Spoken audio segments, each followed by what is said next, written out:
Makan bakso pakai bihun. Cakep. Bayarnya pakai uang pas. Cakep. SYL divonis 10 tahun? Hah?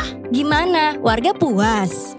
Setelah melewati proses panjang dan mendapati berbagai fakta menarik, kasus korupsi di lingkungan Kementerian Pertanian akhirnya tuntas.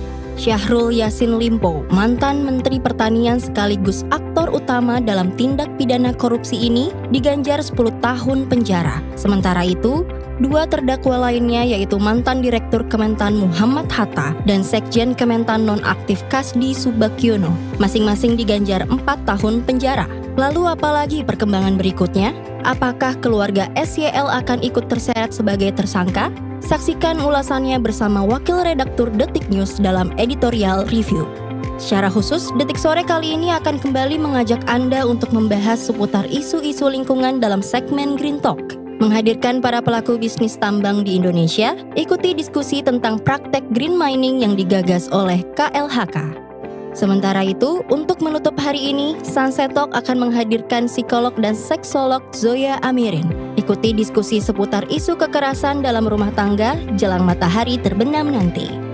Jangan lewatkan berita-berita Detikom lainnya serta analisis pergerakan harga pasar hingga penutupan IHSG sesaat lagi. Detik Sore nggak cuman hore-hore. Hai Detikers, selamat sore. Welcome back to Detik Sore. Gak cuma hore-hore. Aku gak lupa Masih kan kali ini. Bagus. Ini yang kedua kalinya dan udah gak lupa lagi. Ini kedua ya? Kedua kalinya. Buat Detik Sore. Iya buat Detik Buat Sore. Detik Pagi, ada beberapa kali ya? Oh boleh ngomongin Detik Pagi di sini Iya, ya? gak boleh kita bahas program itu. Kemarin katanya gak boleh. Iya ini yang kedua kalinya. Kemarin tuh sempat ditawar-tawarin tapi belum cocok waktunya. Iya, tapi kita senang Eksis kembali hadir Aku untuk juga Detik senang. Sore hari ini. Welcome back Eksis. Thank you. How are you? I'm good. Hope you fine Detikers. Wangedo. Hope you are good as well ya Detikers. Kita Kamis tuh harus ada siasatnya biasanya. Maksudnya? Jadi mulai dari mensiasati Monday, Tuesday, Wednesday, Aduh. Thursday, Friday, itu ada siasatnya setiap hari tuh. Oh gitu. Misalnya kalau Senin biasanya mensiasati Monday dengan olahraga. Oh. Selalu harus, misal gue kalau misalnya Senin itu biar enggak biasanya I hate Monday banget. iya, mengawali dengan memacu adrenalin dengan olahraga. Biasanya berapa tuh menit pun harus disempatkan. rutin berarti tiap Senin. Iya, setiap Senin. Keren. Nah, itu salah satu siasatnya. Kalau hari Eksis apa Kamis, biasanya? hari Kamis apa hari apa? Mensiasati Setiap hari. Hari-hari lah. Biasanya ada mantra nggak yang dilakukan? Aku dengerin musik kalau aku pasti. Setiap hari pasti selalu dengerin musik. Pagi iya. Mengawali hari. Mengawali hari benar. Khususnya ya sih benar sih Senin karena mengawali pekan ya kan. Nah, hari Kamis nih emang yang agak-agak sulit ya. Sulit Pikers ya. Kayaknya berbagai siasat itu kurang Karena mampu. Mulai meredup semangatnya. Karena semakin dekat ke akhir pekan, semakin kayak aduh, boleh nggak langsung Jumat aja gitu. Bener, ya. besok hari Jumat gitu kan. Jadi kalau bisa skip gitu hari ini. Tapi nggak boleh skip karena Detik Sore hari ini bakalan banyak berita-berita yang menarik ya kan. Detik Sore nggak boleh di skip. Hari boleh di skip, Detik Sore nggak boleh di skip. Jadi kalau pagi bisa di skip loh. Enggak. Jangan ya. Enggak juga. Sebagai sister program tadi kata Tetep produser kita kan. harus saling mendukung. Cuma nggak boleh Jadi disebut kita aja namanya. mengawali pagi dan mengakhiri hari Ya, bersama dengan Detik. Detik.com. Ya. Dan kali ini Detik Sore hadir, Detiker sampai jam 6 sore nanti kita akan ngobrol banyak hal. Mulai dari market review, nanti kita akan tutup bersama-sama perdagangan di Bursa Saham, di Bursa Efek Indonesia hari ini. 10 menit lagi ya, kurang lebih ya. 10 menit lagi. Terus kita juga akan ada editorial review nanti, karena baru aja ada yang divonis kan. Oh my god, setelah kasus itu yang dan ini adalah kasus yang cukup lama sebenarnya. Benar, dan antara lega dan gak lega ya. Kenapa gak lega sis? Ada yang nyangkut nih. Ya kita gak tahu ya, namanya juga dunia dengan segala polemiknya. Kira-kira seberapa adil vonis itu? Oh iya, ya pasti kan? dari sisi tervonis ada sesuatu yang tidak lega ya, mungkin pengen ada pembelaan, ada banding, Oh gitu, dan segala macam, merasa karena katanya kan ini mah bukan saya yang korupsi tapi bawahan yang berusaha untuk menjilat atasan katanya gitu kan kira-kira maksudnya. Iya, dan mungkin dia juga ngerasa nggak sendirian gitu kan, bukan Kamu saya nggak sendiri. sendirian.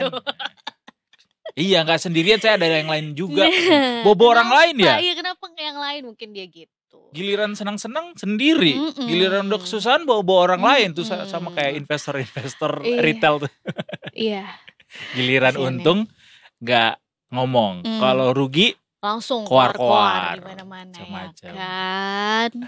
Nanti juga selain dari market review, editorial review, nanti ada Green Talk juga. Ini Kita menarik akan nih ya. dengarkan diskusi soal lingkungan dan juga iklim. Nah, kita juga nanti di akhir save the best for last. As always, kita akan ada segmen yang menarik di Sunset Talk. Kita akan ngobrol soal potensi pemerkosaan dalam rumah tangga. Oh my god, ini baru aja aku obrolin sama temenku nih topik ini. Oh ya? Iya, karena dan waktu itu juga aku baca-baca X, bukan Twitter lagi ya sekarang ya, X. Oh iya, X. Agak aneh ya ngomongnya. Aku baca-baca X, baru semalam deh kayaknya ada tuh pembahasan tentang ini gitu. Nanti kita akan ngobrol sama seksolog klinisnya ya. Yes, kita akan ngobrol bareng Mbak Zoya Amirin. Ini pasti semua pada tahu nih, Mbak Zoya Amirin. Iya, ini menarik banget sih topiknya. Nanti ya di segmen Sunset Talk The Tickers. Tapi sekarang kita mau ngabarin dulu berita terupdate hari ini. Salah satu yang juga menyita perhatian pembaca Detik.com hari ini adalah dari kanal Detik Finance tentang harga tiket pesawat Indonesia yang diklaim sama Opa atau Opung Luhut Binsar Panjaitan. Katanya harga tiket pesawat Indonesia tuh termasuk yang termahal. Iya. Masa sih? Rahasia umum ya.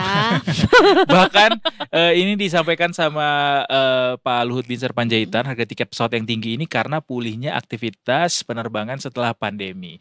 Pada tahun ini udah lama tuh pulihnya iya, perasaan pulihnya pandemi tuh udah kayak 2 tahun yang lalu mungkin, ya kan? Dan kita sudah mengalami ini juga cukup lama ya. Iya benar. Dan tahun ini diproyeksi ada 4,7 miliar penumpang secara global atau naik sebanyak 200 juta jika dibanding 2019. Oke, naiknya cukup eksponensial. Dan ini katanya termahal kedua di antara negara berpenduduk tinggi setelah Brazil. Jadi cukup mahal ya pastinya. Tapi harusnya pemerintah selain menyampaikan fakta juga menyampaikan solusi dong. Gimana caranya supaya bisa keluar dari masalah ini. Terkait hal ini katanya pemerintah sedang menyiapkan sejumlah strategi untuk nurunin harga tiket pesawat. Salah satunya lewat evaluasi biaya operasi. Pakai caranya nih disiapkan beberapa langkah untuk efisiensi penerbangan dan penurunan harga tiket. Misalnya evaluasi operasi biaya pesawat. Takut nih jangan-jangan nanti kalau kita naik pesawat yang biasa dapat cemilan atau dapat makanan nggak dapat lagi gitu misalnya ya. Jadi itu solusi yang kurang greget ya kalau gitu ya. Itu sama aja. Kirain solusinya kita akan tambah subsidi aftur katanya. Jadi harga gitu afturnya jadi murah kan. Bener. Daripada bangun gak sampai ke akarnya gitu. Iya. Ya kan, itu sama aja ini menggeser permasalahan ke yang permasalahan lain. Bener itu kan? namanya exist the tickers. Yang ngomong gitu exist ya Pak Luhut ya. Ini kan suara hati para passengers, ya kan, bener gak? Bener, penumpang, konsumen, masyarakat, itu salah satu kekhawatiran kita ya. Jangan nanti jadinya layanannya berkurang dong berarti. Iya, dan jadi alasan juga gitu buat para maskapai gitu kan, harganya udah turun gitu. Jadinya servisnya berkurang. Semoga gitu ya, semoga sih bukan yang itu yang dimaksud ya. Bener. Karena katanya nih ada yang namanya cost per block hour yang merupakan komponen biaya operasi pesawat terbesar. Itu perlu diidentifikasi rincian pembentukannya. Perlu strategi untuk mengurangi nilai CBH ini berdasarkan jenis pesawat dan layanan penerbangan. Kan bahasa Inggris ya, cost per block hour, CBH. Dan mekanisme pengenaan tarif berdasarkan sektor rute berimplikasi pada pengenaan PPN hingga iuran jasa raharja itu juga dilakukan caranya. Makanya perlu perhitungan tarif disesuaikan berdasarkan biaya operasional ini. Kita nantikan bersama, semoga ini cepat dapat caranya gimana dan langsung diimplementasikan. Jadi harga tiket pesawat yang selama ini digrogoti sama biaya-biaya yang membengkak ini bisa Yes. segera ditekan. Iya, karena kalau dirinci memang sebenarnya biaya yang kita bayarkan untuk kita sendiri gitu ya buat tiket sebenarnya nggak sebegitu besar gitu ya, begitu ditambah sama biaya-biaya tambahan tadi ternyata jadinya totalnya besar ya kan. Besar.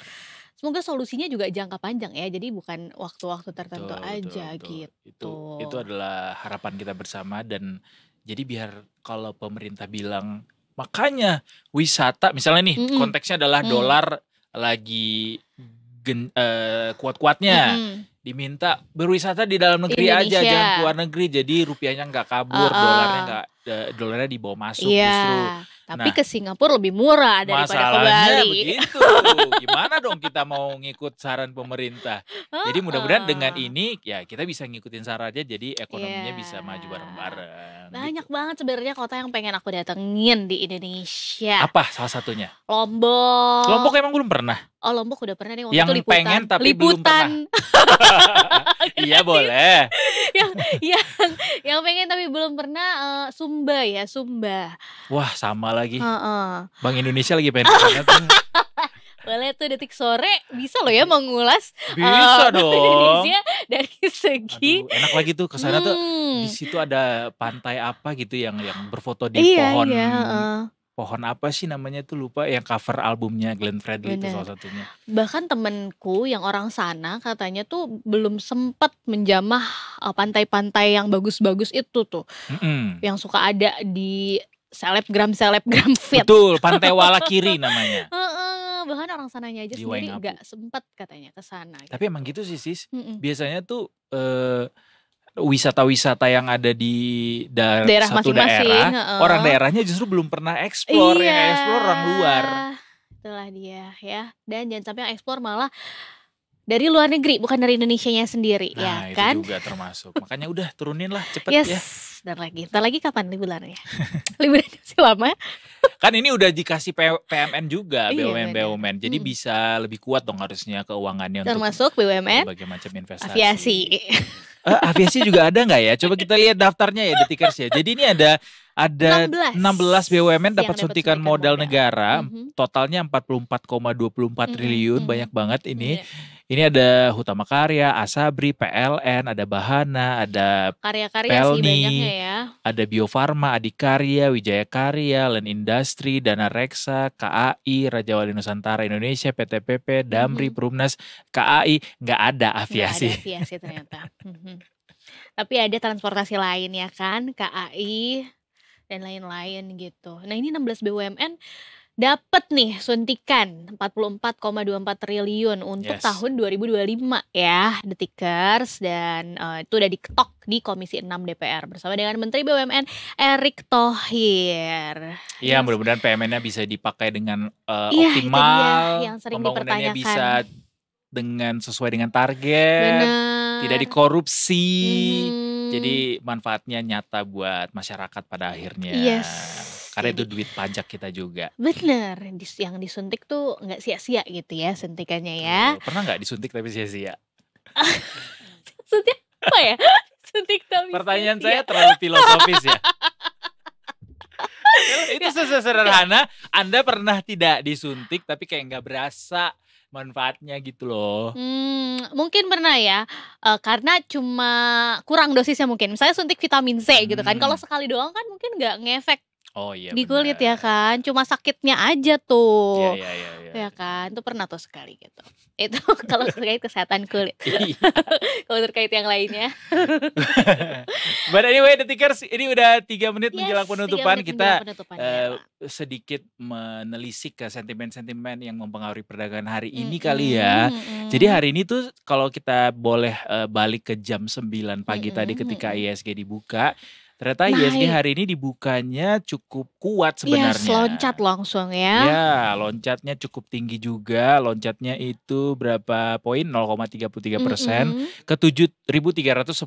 Iya. Dan kalau misalnya kita berkaca terhadap riset market hari ini, salah satu mungkin yang mempengaruhi kekuatan ISG hari ini, ototnya ISG hari ini dipengaruhi oleh komentar dari Gubernur The Fed, Jerome Powell, yang makin menguatkan optimisme akan Mm-mm. adanya pemangkasan suku bunga tahun Iya ini. benar, berubah jadi dia ya justru ya. Iya, padahal Ya tadinya kan? tuh kayak nggak Ingat mau, gak nggak sih mau. yang waktu aku di sini Iya, yang pertama kan itu kayak masih benar-benar hawkish banget ya exactly. kan.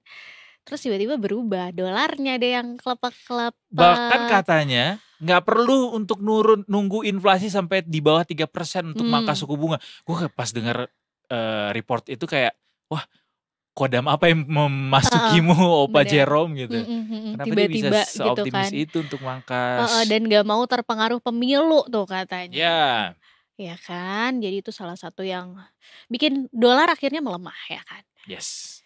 Gitu. Apalagi yang menjadi sentimen Kalau hari dari ini, sisi guys? konsumsi ya, ini ada nih data penjualan kendaraan bermotor, yaitu penjualan wholesale mobil domestik di Indonesia di Juni 2024 yang naik 2,3% secara bulanan atau dibandingin bulan sebelumnya gitu ya. Tapi memang masih turun sih kalau dilihat secara tahunan 11,8. Tapi kalau dilihat secara bulanan naik kan berarti ada daya belinya ya. Itu udah sampai di Juni 2024 tuh 72.936 unit. Jadi secara kumulatif udah 6 bulan ya. 2024 cepet banget. Udah satu half itu 407.833 unit gitu. Nah, ini baru memenuhi 37,1% dari target 2024 menurut Gaikindo. Levelnya adalah targetnya 1,1 juta unit. Masih setengah tahun lagi sih, memang Tapi belum setidaknya nyampe ini 50% ada ya. indikator kenaikan yang kita lihat ya, mudah-mudahan ini adalah pertanda bahwa ekonomi Indonesia masih bisa tetap bergelora di tengah banyaknya tekanan A, B, C, D, E, Bener, F, G, H. masih ada ternyata yang beli mobil. Iya, pantesan Jakarta makin macet ya. Makin macet, bener. Ya udah deh Detikers, untuk lengkapnya sentimen apa aja yang pengaruhi perdagangan pasar hari ini sebelum kita akan lihat IHSG hari ini ditutup di level berapa, kita lihat dulu sentimen-sentimennya apa lagi yang mempengaruhi untuk pasar hari ini. Silakan.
Nah, itu dia lengkapnya apa aja yang mempengaruhi perdagangan hari ini. Sebenarnya sentimennya positif semua loh hari ini. Iya benar. Dan memang mayoritas IHSG bergeraknya di zona hijau juga. Iya. Kan?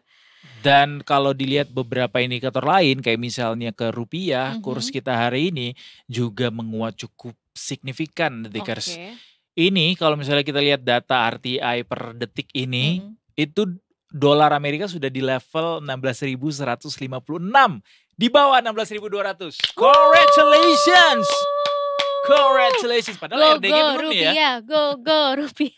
Padahal BI belum menurunin suku bunga nih. Wah, ini berarti juga bisa berpengaruh nih ya sama Bank Indonesia pastinya. Harusnya. Kita menantikan RDG tuh tiap tanggal berapa sih? Bisa tanggal 15 tengah bulan. Kayaknya sih minggu depan kita akan menantikan RDG BI. Sambil menanti juga pemangkasan lagi. Amin sih. Sambil menanti keputusan The Fed untuk bunga bulan ini. Bener. Jadi banyak sentimen-sentimen yang akhirnya menguatkan pergerakan IHSG IHSG hari ini ya kan. Yes. Ada lagi nih dari China. Tadi Mm-mm. kan dari dolar ya kan dan rupiah. Nih ada inflasi China yang mengalami penurunan. Jadi dari Asia tingkat inflasi tahunan China ini turun ke level 0,2% year on year di Juni 2024 setelah pada bulan sebelumnya tercatat tumbuh 0,3% year on year. Ini di bawah ekspektasi pelaku pasar juga sebesar 0,4%. Dan inflasi yang lebih rendah ini mencerminkan ekonomi China yang belum pulih. Nah, ini nih China masih ditunggu-tunggu ya. Setelah COVID ini kayaknya lama banget bisa pulihnya gitu kan. Tapi kayaknya tetap nggak separah pas COVID itu ya. Iya, emang China juga dikhawatirkan sih ini penurunannya sebenarnya. Inflasi turun kan bisa jadi itu ngaruh ke daya belinya mereka ya. Mm-mm. Dan China adalah salah satu mitra dagang Indonesia terbesar. Yes. Kalau mereka sampai ekonominya lemah, daya belinya lemah, konsumsinya sedikit, kita juga ekspornya akan lemah dan akhirnya sampai ujungnya ngaruh ke dolar, kurs, Bener. dan sampai ke tempe goreng juga bisa berpengaruh tuh ujung-ujungnya. Iya, jadi kita nggak bergantung juga sih ya. Semua saling terkait nih sama negara satu ini, yaitu China gitu. Semoga benar-benar cepet pulih gitu Cepet kan. pulih ya Heeh. China ya. Supaya Indonesia juga bisa cepet pulih. Dan Betul. negara-negara lain juga kan, termasuk Juga ikut juga US pada gitu akhirnya. kan. Ini juga pada menanti-nanti nih data inflasi Amerika Serikat ya kan. Tapi kan katanya mau perang dagang lagi Amerika sama Amerika. Benar. Amerika, gak usah Amerika, Amerini aja. Kurang ya? Oh, lucu. Kurang ya? Amerika dan Amerini. Lucu tuh kalau anak kembar kayaknya namanya Amerika dan Amerini. Udah ada kok yang kepikiran Udah pas itu gua rasa. Anyway, IHSG hari ini udah ditutup ya. Iya Di kan? level Naik lagi 7.300 sempat naik di detik-detik terakhir penutupan. Tadinya udah Bergerak, hampir mau stagnan ya. iya bergerak ke atas level 7.300 akhirnya. Tadi masih di 2.200-an ya, 7.200-an. Jadi naik 0,18% kurang lebih detikers. Betul. Sempat sampai 7.328 tadi tuh ya, Yes. paling tinggi. Tapi di awal-awal sebelum penutupan market sesi 1 gitu ya, itu sempat turun juga ke zona merah sebenarnya di 7.274 Yes. gitu. Jadi Cuma nggak lama ya, habis dari break langsung tetap stabil Iya, di zona iya, hijau iya. yang atas di 7.300-an, baru menurun lagi Heeh. menjelang penutupan dan akhirnya ditutup lepas landas di 7.300. Yes, kelihatan di psikologis pasarnya lagi positif gitu ya. Jadi Betul, betul, begitu dapet cuan gitu kan, dijual dulu sebentar aja gitu kan. Begitu sesi kedua kayaknya masih bagus-bagus aja nih. Oke, beli-beli aja gitu. Jadi pada confidence buat naruh duitnya. Detikers. Kita juga lihat beberapa indikator lainnya, kayak misalnya di indeks beberapa negara lainnya di dunia, di Asia ini pada hijau juga semua Yes, ternyata. Mulai gitu. dari Tokyo, Hong Kong, Shanghai, Singapura, itu semuanya hijau. Bahkan level penguatannya juga sangat tinggi loh. Di angka mendekati 1%. Dari 0,48% itu di Singapura sampai 2% itu di Hong Hang Kong. Seng, iya benar. Wow, ini thanks to Om Powell berarti. Kayaknya sih gitu ya, pengaruhnya sangat kuat dari komentar Powell Iya, itu. karena ini juga di luar ekspektasi gak Betul, sih ya betul, di luar. kan? Kita nggak nyangka beliau akan sampai ngomong nggak perlu harus nunggu inflasi Iya, di bawah 3% pun bener, nggak usah terpengaruh sama pemilu AS gitu. Wow, keren juga nih. Wow, sering-sering ya ngomong kayak gitu Pak. Biar langsung dipangkas 2% sama BI semua. Iya. Walaupun agak susah ya, nggak mungkin kayaknya sampai 2% Benar. langsung. Alright, itu adalah market review kita hari ini. Yes, kita Nggak tanya. banyak-banyak. Besok akan berjalan seperti apa kita nantikan saja. Karena kita nggak punya analis hari ini. Tapi mudah-mudahan market masih bisa terus confidence ya dari Iya, walaupun udah 3 hari sentimen ini. berturut-turut nih. Betul. Hijau Jumat Hijau terus. biasanya pada mau Walaupun weekend. tipis-tipis ya. Iya, tipis-tipis sih. Tapi Jumat biasanya pada mau weekend, bisa jadi Iya, ada potensi profit jeda taking. sejenak ya kan, profit taking, atau karena masih euforia Om Powell tadi gitu kan, bisa masih berlanjut sampai minggu depan. Bener, karena kalau justru sekarang kebalikannya gitulah ya, ekonomi mirip sama politik gitu, cepet Iya, banget iya. berubah-berubah Bener. sentimennya. Kayak waktu kemarin dari Opa Powell-nya sangat hawkish, di dalam negeri itu sebenarnya indikator-indikatornya bagus. Iya. Nah sekarang giliran opanya Dovish Aha. di dalam negeri nih dari APBN misalnya itu Iya. kan sentimennya lagi jelek kan. Gitu. Bener, ya. Ya itulah gitu ya, penuh ketidakpastian. Tapi semoga yang pasti cuannya untuk para detikers Yes. gitu kan. Bisa pasti-pasti ya dapatnya ya. Iya. Di tengah ketidakpastian itu. Itulah maka apa Detik Sore hadir dengan market reviewnya. Bener. Biar yang tidak pasti jadi pasti. Jadi acuan buat detikers gitu kan untuk ngambil keputusan investasi setiap harinya. Keren banget. Acuan gak tuh? Makasih loh kalau mau jadi acuan. Yes. Oke, kita break dulu ya. Habis Kita break, habis ini akan ada editorial review. bahas yang Ada seru tadi tuh ya. editorial review atau Green Talks guys. Kita masih menanti Kita lihat nanti ya. respons dari produser kita. Oh, Green kita Talk dulu ternyata. kita Green Talk dulu berarti. Nanti editorial review setelah ini ada Detikers. Seperti biasa Green Talk akan membahas tema lingkungan dan juga Yes, biar iklim. seger dulu ya Betul, kan. kan tahu kan sekarang nih orang banyak yang melakukan green mining, sis.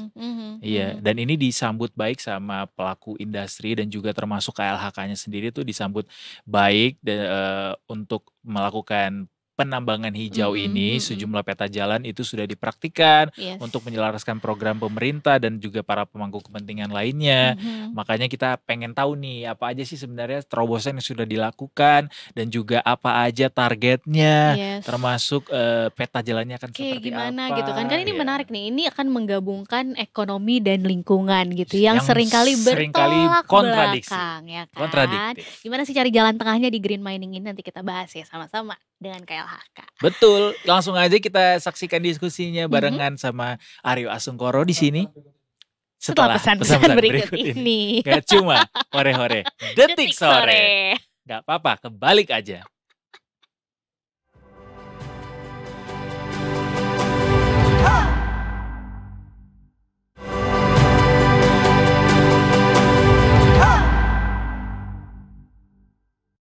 Halo Detikers, kembali lagi masih di Detik Sore. Nggak cuma hore-hore. Dan kita masih ada di Green Talks bareng sama saya, Aryo Asungkoro.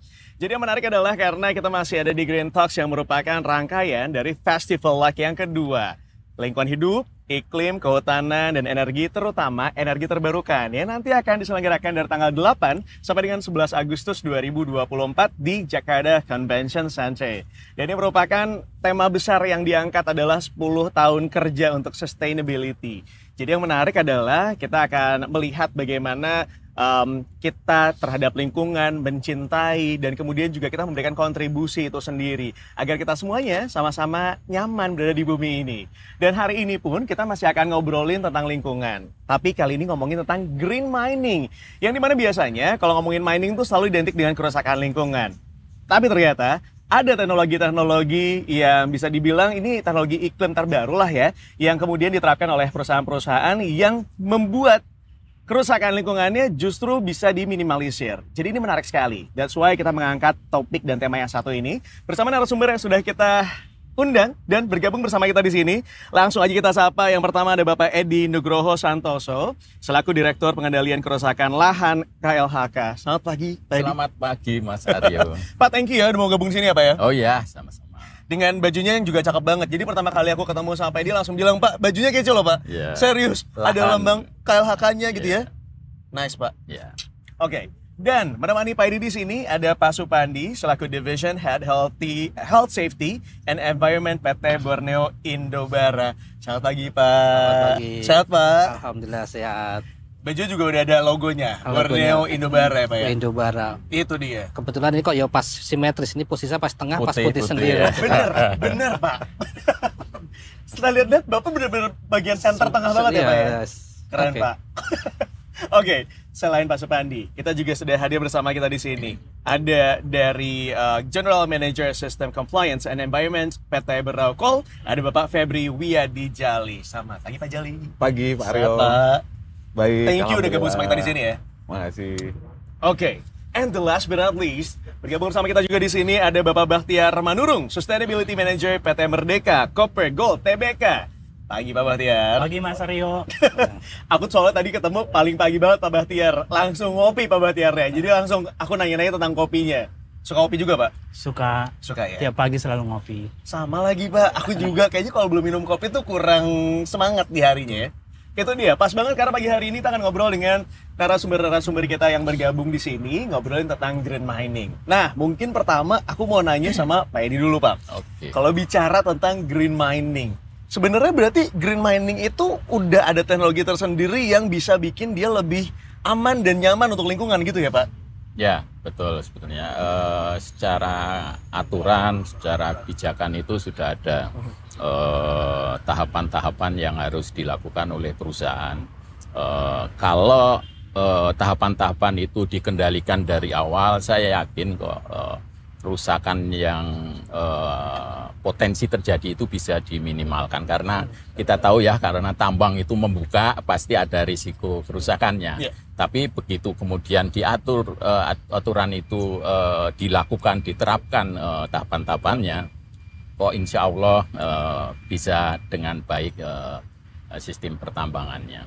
Berarti dari KLHK sendiri punya pengaturan tersendiri juga di dalamnya dengan standarisasi tuh Pak? Ya, jadi selain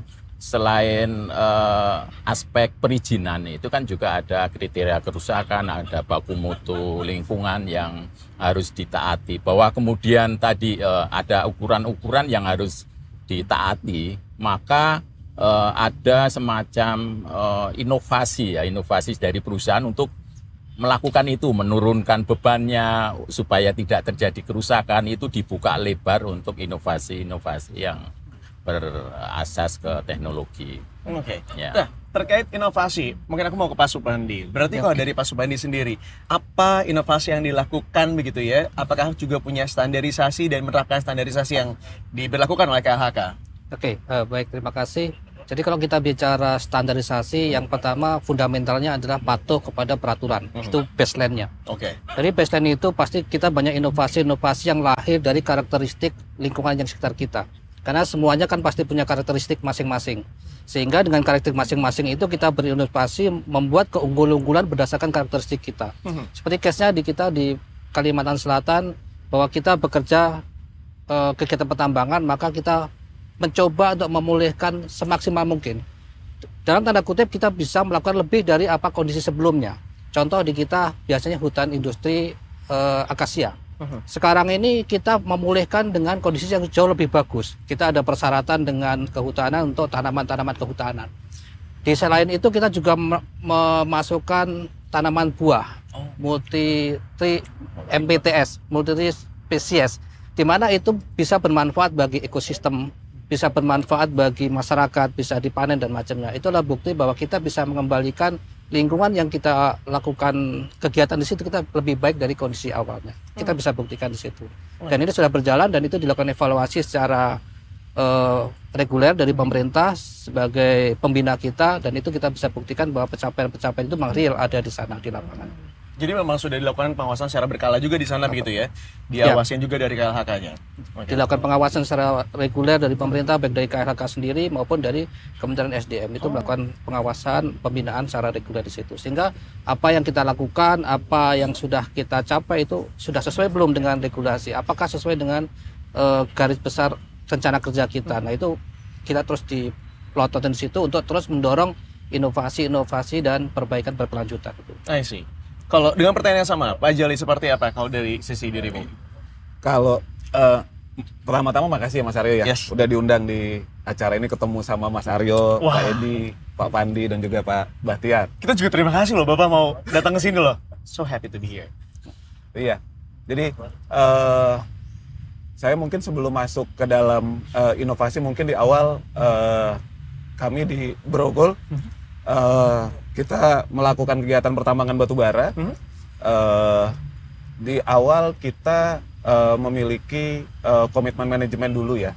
Jadi bahwa di dalam misi kami di Grogol itu kita menyatakan bahwa kita melakukan pengelolaan sumber daya alam menjadi sumber daya energi ya. Itu mengutamakan keselamatan. Kemudian yang kedua kelestarian lingkungan. Oke. Kemudian yang ketiga tentunya kesejahteraan masyarakat. Nah, dari sini ini turun ke value perusahaan yang memang jadi DNA di setiap pekerja atau karyawan yang ada di Brokul. Mulai dari yang pertama adalah inovatif. Karena kita memang harus dituntut untuk bisa beroperasi efektif, efisien, termasuk di dalamnya juga bagaimana kita melakukan inovasi di lingkungan. Kemudian yang kedua, kita harus terus melakukan inovasi ini tiada henti gitu, progresif dilakukan oleh semua orang. Dan yang terakhir tentunya kita dengan melakukan inovasi, kemudian perbaikan berkelanjutan ini akan tumbuh dan menguatkan kepercayaan kita gitu, bahwa pengelolaan lingkungan, green mining itu bisa dilakukan. Kemudian yang kedua kita juga sepakat tadi yang disampaikan oleh Pak Supandi bahwa yang pertama kita lihat adalah bagaimana kita harus comply sama peraturan. Ada peraturan di KLHK, kemudian di SDM dan juga di pemerintah yang lain yang terkait ya. Nah, ini kami buat jadi satu sistem, mulai dari perencanaan, kemudian pada saat kegiatan eksplorasi, kemudian kegiatan penambangan sampai pengapalan, ini jadi satu loop PDCA gitu. Sehingga kita nyebutnya Brokul Green Mining System atau BGEMS lah kalau di kami di Berau nyebutnya. Nah, supaya terus menjadi sesuatu yang diulang-ulang dan menjadi DNA itu kita punya janji BGEMS. Apa tuh? Jadi janji BGEMS itu saya berjanji melaksanakan Brokul Green Mining System demi mewujudkan keselamatan, kesehatan kerja, kelestarian lingkungan dan kualitas kerja yang unggul. Nah, itu kita ikrarkan setiap minggu dan juga di kegiatan-kegiatan yang berhubungan dengan HSE ya. Nah, dari sini kita mendorong setiap orang untuk terus melakukan inovasi. Nah, inovasi itu yang paling pertama menurut kami adalah kita harus mengerti bisnis proses manualnya dulu gitu. Jadi kita harus paham apa yang mau dilakukan, objektifnya kemana. Setelah itu metodologinya bisa macam-macam gitu.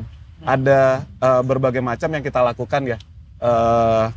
Baik yang menggunakan teknologi sehingga kita bisa mengurangi konsumsi terhadap bahan bakar fosil sehingga emisinya juga pasti akan berkurang. Ada yang kita sebut dengan namanya mining ice gitu. Jadi kalau teman-teman di tambang melakukan pengawasan terhadap operasional, itu tinggal masuk ke control room, kemudian mereka melakukan pengawasan melalui CCTV, itu bisa di zoom, bisa dilihat gitu ya. Sehingga orang nggak perlu ke lapangan lagi gitu. Tidak harus turun yang punya resiko terhadap safety, kemudian dari sisi penggunaan terhadap light vehicle-nya juga jadi berkurang gitu. Tentunya penggunaan bahan bakarnya berkurang, emisinya juga berkurang. Mungkin itu salah satu yang kami lakukan dan juga kita terus mendorong inovasi-inovasi yang lain untuk bisa terus improve. Dan pemanfaatan dari teknologi itu sendiri ya, dengan adanya DNA tadi, inovasi terus yang dilakukan oleh masing-masing DNA pekerjanya gitu ya, dan meminimalisir kemudian adanya kerusakan lingkungan dengan cara teknologi itu dimanfaatkan yang sebaik mungkin. Dengar-dengar dari BGEMS katanya ada tagline juga ya, BGEMS Jaya Jaya Jaya gitu, kayak prediksi, enggak ya? Belum ya? Mungkin nanti ke depannya akan ada tagline seperti itu ya.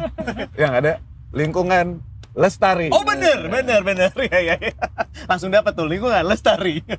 Pak Batiar, nah ini juga penasaran. Kalau misalnya kita bicara tentang yang tadi kita sampaikan gitu ya, terkait reklamasi dari bekas tambang, dari dirimu juga adakah yang dilakukan dan seperti apa standarisasinya Pak? Baik, terima kasih Mas Aryo. Sama-sama Pak. Saya mau ucapkan terima kasih dulu. Ini kita dari Merdeka Copper Gold diundang bicara-bicara tentang Green Talk hari ini di tempat yang sangat hijau ini, begitu ya. Menyenangkan ya Pak. Betul, dan mengingatkan kita untuk selalu menjaga kelestarian lingkungan.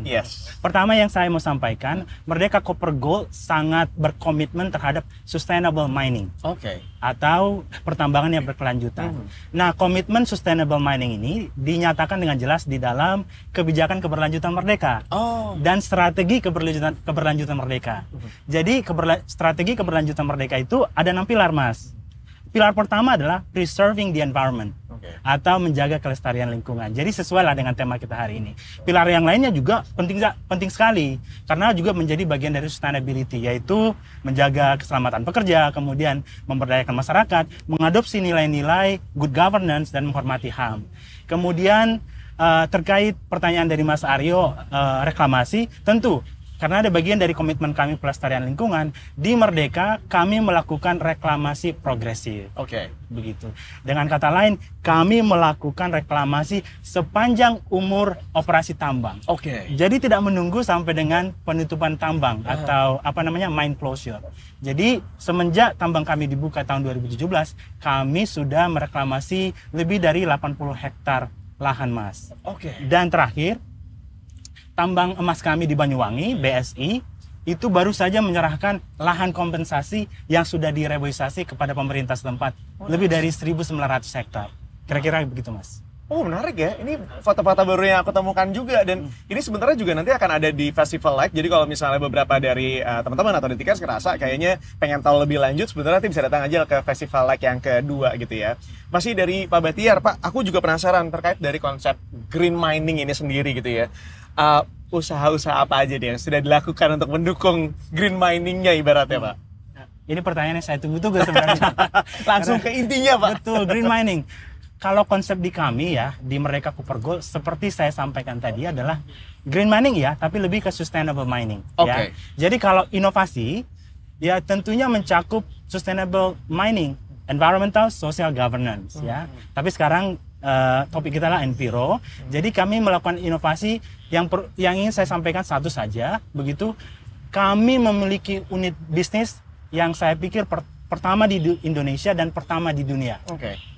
Jadi kami memiliki unit bisnis yang disebut AIM Project, Acid, Iron, dan Metal, begitu ya, yang mengelola kembali, menggunakan kembali sisa biji tembaga di tambang tembaga kami yang biasanya nggak digunakan lagi, biasanya terbuang begitu, digunakan sebagai bahan baku di proyek AIM kami untuk dijadikan bahan baku material baterai untuk kendaraan listrik. Oh, itu bisa, Pak? Bisa. Berarti bisa mengurangi zero waste juga dong ya, dengan seperti itu ya? Tujuannya memang untuk membantu energi transisi global. Oh, nice. Begitu, electrification gitu, kira-kira.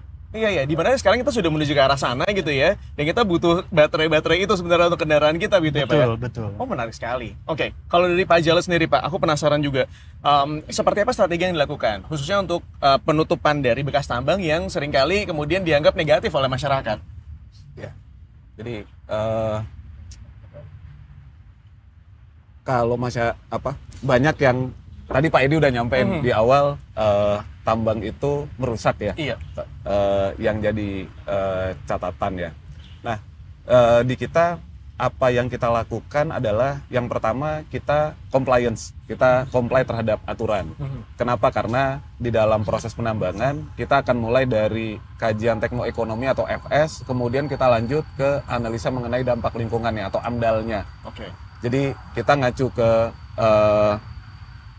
analisa mengenai dampak lingkungannya, kita identifikasi aspek-aspeknya, kemudian kita lakukan pengendalian, kemudian dari hasil pengendalian yang kita lakukan pemantauan dari setiap parameter sesuai dengan baku mutunya, sehingga daya dukung, daya tampung lingkungannya tetap terjaga. Strateginya yang kita lakukan sebenarnya kalau dikerucutkan tuh ada dua lah. Yang pertama bahwa kita harus punya rencana. Jadi sebelum kita buka, kita udah harus tahu nanti akan jadi apa. Itu yang pertama. Kemudian yang kedua, bagaimana kita bisa mempercepat rencana tersebut. Jadi pemulihan lingkungan itu kalau kita lakukan semakin cepat, tentunya perbaikannya akan semakin cepat juga gitu. Jadi kalau dikerucutin, di kami dua strateginya. Yang pertama adalah rencana, yang kedua akselerasi. Itu Mas Aryo. Oh, menarik ya. Bahwa memang sudah ditentukan dari awal mau kemana, gimana, supaya targetnya bisa tercapai, tapi se-efektif mungkin ibaratnya seperti itu ya, Pak? Ngomongin tentang practice good mining gitu ya, kalau dari Pak Supandi sendiri, Pak, di Borneo Indobara, seperti apa tuh Pak praktek dari good mining ya, Pak? Jadi kalau penerapan good mining practice itu tidak ada tawar-menawar bagi kami. Wah, tegas nih Pak berarti ya? Tidak tawar-menawar, itu komitmen di perusahaan PT Borneo Indobara untuk menerapkan good mining practice ini, dan ya alhamdulillah 2022 kita the best di good mining practice di Indonesia. Oh really? Wah, keren Pak. Tepuk tangan lu Pak. Dan dari aspek itu ada 5 aspek yang dinilai ya, aspek teknis, aspek lingkungan, aspek perlindungan lingkungan, aspek konservasi, dan pengelolaan usaha jasa. 5 aspek di good managing practice. Jadi penerapan good managing practice itu harus didorong untuk diterapkan sepenuh hati. Itu yang kita dorong kepada para pekerja kami, kepada mitra kami, termasuk masyarakat sekitar, untuk bersama-sama bahwa kehadiran perusahaan ini mampu membawa perubahan yang cukup positif bagi kita. Sehingga pertumbuhan perusahaan ini sejalan dengan pertumbuhan di sekeliling kami gitu. Jadi ini yang terus kita terapkan, sehingga good managing practice ini benar-benar kita terapkan dengan baik di kami dari semua aspek tadi, sehingga ini menjadi bahan kita untuk terus melakukan improvement setiap waktu. Karena penilaian GMP dari tahun ke tahun selalu berbeda, inovasi selalu diminta berbeda, sehingga kita harus mampu membuktikan bahwa dengan kita melakukan good managing practice ini, kita mampu untuk melakukan efisiensi di dalam kita, sehingga kita mampu berkompetisi dengan teman-teman kita. Dan dampaknya juga akan kerasa kepada lingkungan. Bagaimana perlindungan lingkungan kita tadi dengan green energy, usaha-usaha kita seperti apa. Dan kita komit bahwa namanya tambang itu akan mengganggu lingkungan, sehingga semaksimal mungkin kita coba mendorong serapan karbon itu meningkat. Dengan apa caranya? Dengan kita banyak melakukan penanaman terhadap setiap lahan yang kita ganggu. Selain kita melakukan serapan, otomatis emisinya harus kita dorong untuk turun. Bagaimana mendorong emisi turun? Kita banyak melakukan usaha-usaha mengurangi penggunaan bahan bakar fosil seperti fuel. Kita menggunakan elektrifikasi, menggunakan solar. Kemudian praktek-praktek yang dulu banyak menggunakan fuel, seperti kita dulu bawa dokumen ke sana kemari untuk minta izin, sekarang berbasis digital semuanya, sehingga itu sangat signifikan mengurangi penggunaan BBM. Itu kan kerasa digitalisasi penerapan teknologi itu membantu untuk good managing practice, membantu untuk mengurangi emisi, sehingga yang digaung-gaungkan saya ini net zero emission, kami juga sudah mulai berhitung. Serapan karbonnya ditingkatkan dan emisinya coba kita dorong. Jadi banyak sekali yang inovasi-inovasi yang kita lakukan, dan itu mungkin dari Kementerian KLHK sudah memotret ini lewat proper ya Pak Edi ya. Di proper jadi potret kita harus beyond dari compliant. Beyondnya apa saja? Beyond di dalam pengelolaan air, beyond di dalam pengelolaan limbah B3, dan beyond lainnya yang diukur secara terperinci di dalam proper itu. Jadi itu membuktikan bahwa komitmen perusahaan di dalam good managing practice, komitmen di dalam penerapan green energy itu benar-benar kerasa di situ. Berarti ibaratnya kayak mengencangkan segala yang kita punya ibaratnya gitu ya, dan memaksimalisasi penggunaannya. Terlihat sebenarnya Detikers, kalau misalnya kita lihat dari tadi bapak-bapak ini diajakin kayak, Pak kalau misalnya mau ada bahan-bahan mau disiapkan boleh, silahkan. Mereka pegang gadgetnya masing-masing. Jadi digitalisasi sudah terasa sekali. Aku nggak tahu mereka apakah sambil kerja juga atau mungkin semua data-datanya udah di dalam handphone masing-masing. Tapi seperti yang lihat di genggamannya masing-masing ada handphonenya ya. Jadi ini memaksimalkan apa yang memang mereka miliki. Nah Pak Edi, aku jadi penasaran deh. Kan kalau dilihat tadi apa yang disampaikan oleh teman-teman di sini sangat luar biasa tuh ya Pak. Ibaratnya mereka sudah tahu betul bagaimana green mining ini diberlakukan. Kalau melihat dari Indonesia, wilayah Indonesia itu masih ada berapa luasnya lagi yang perlu untuk direhabilitasi Pak? Apakah masih ada? Karena kalau ngeliat dari apa yang disampaikan kan kayaknya harusnya udah nggak ada gitu ya Pak ya? Pada tahun 2022 kami melakukan pemantauan ya, pemantauan bukaan tambang. Ada sekitar 903.000 hektar. 903.000 hektar.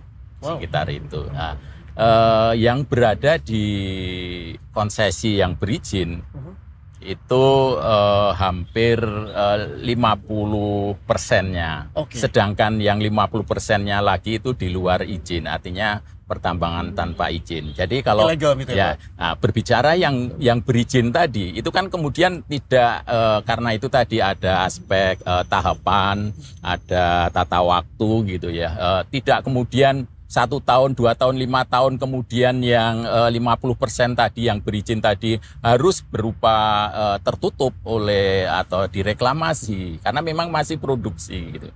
Yang perlu perkuat sebetulnya yang tanpa izin ini untuk segera dilakukan pemulihan. Nah, di dalam yang konsesi itu kan sebetulnya ada semacam kebijakan selain aspek lingkungan ya, ada daya dukung dan sebagainya. Itu kan sebetulnya ada keseimbangan ya, keseimbangan antara yang akan dibuka kemudian yang sudah dilakukan reklamasi.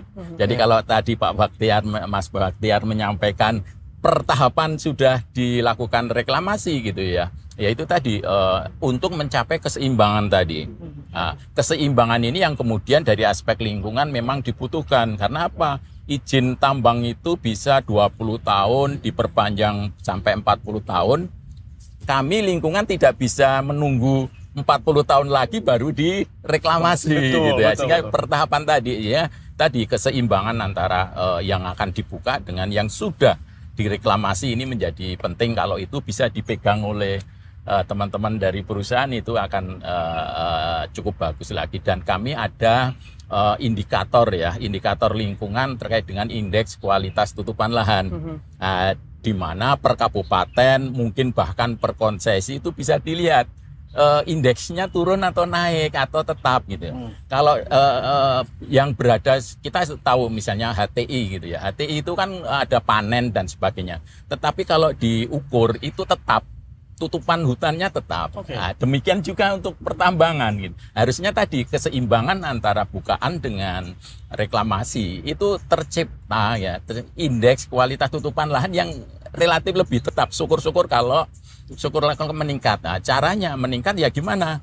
Dengan CSR, dengan risiko-risiko mengurangi dampak, maka di sekitarnya juga bisa dikembangkan itu tadi. Jadi prinsipnya cukup luas sebetulnya bukaan tambang gitu ya.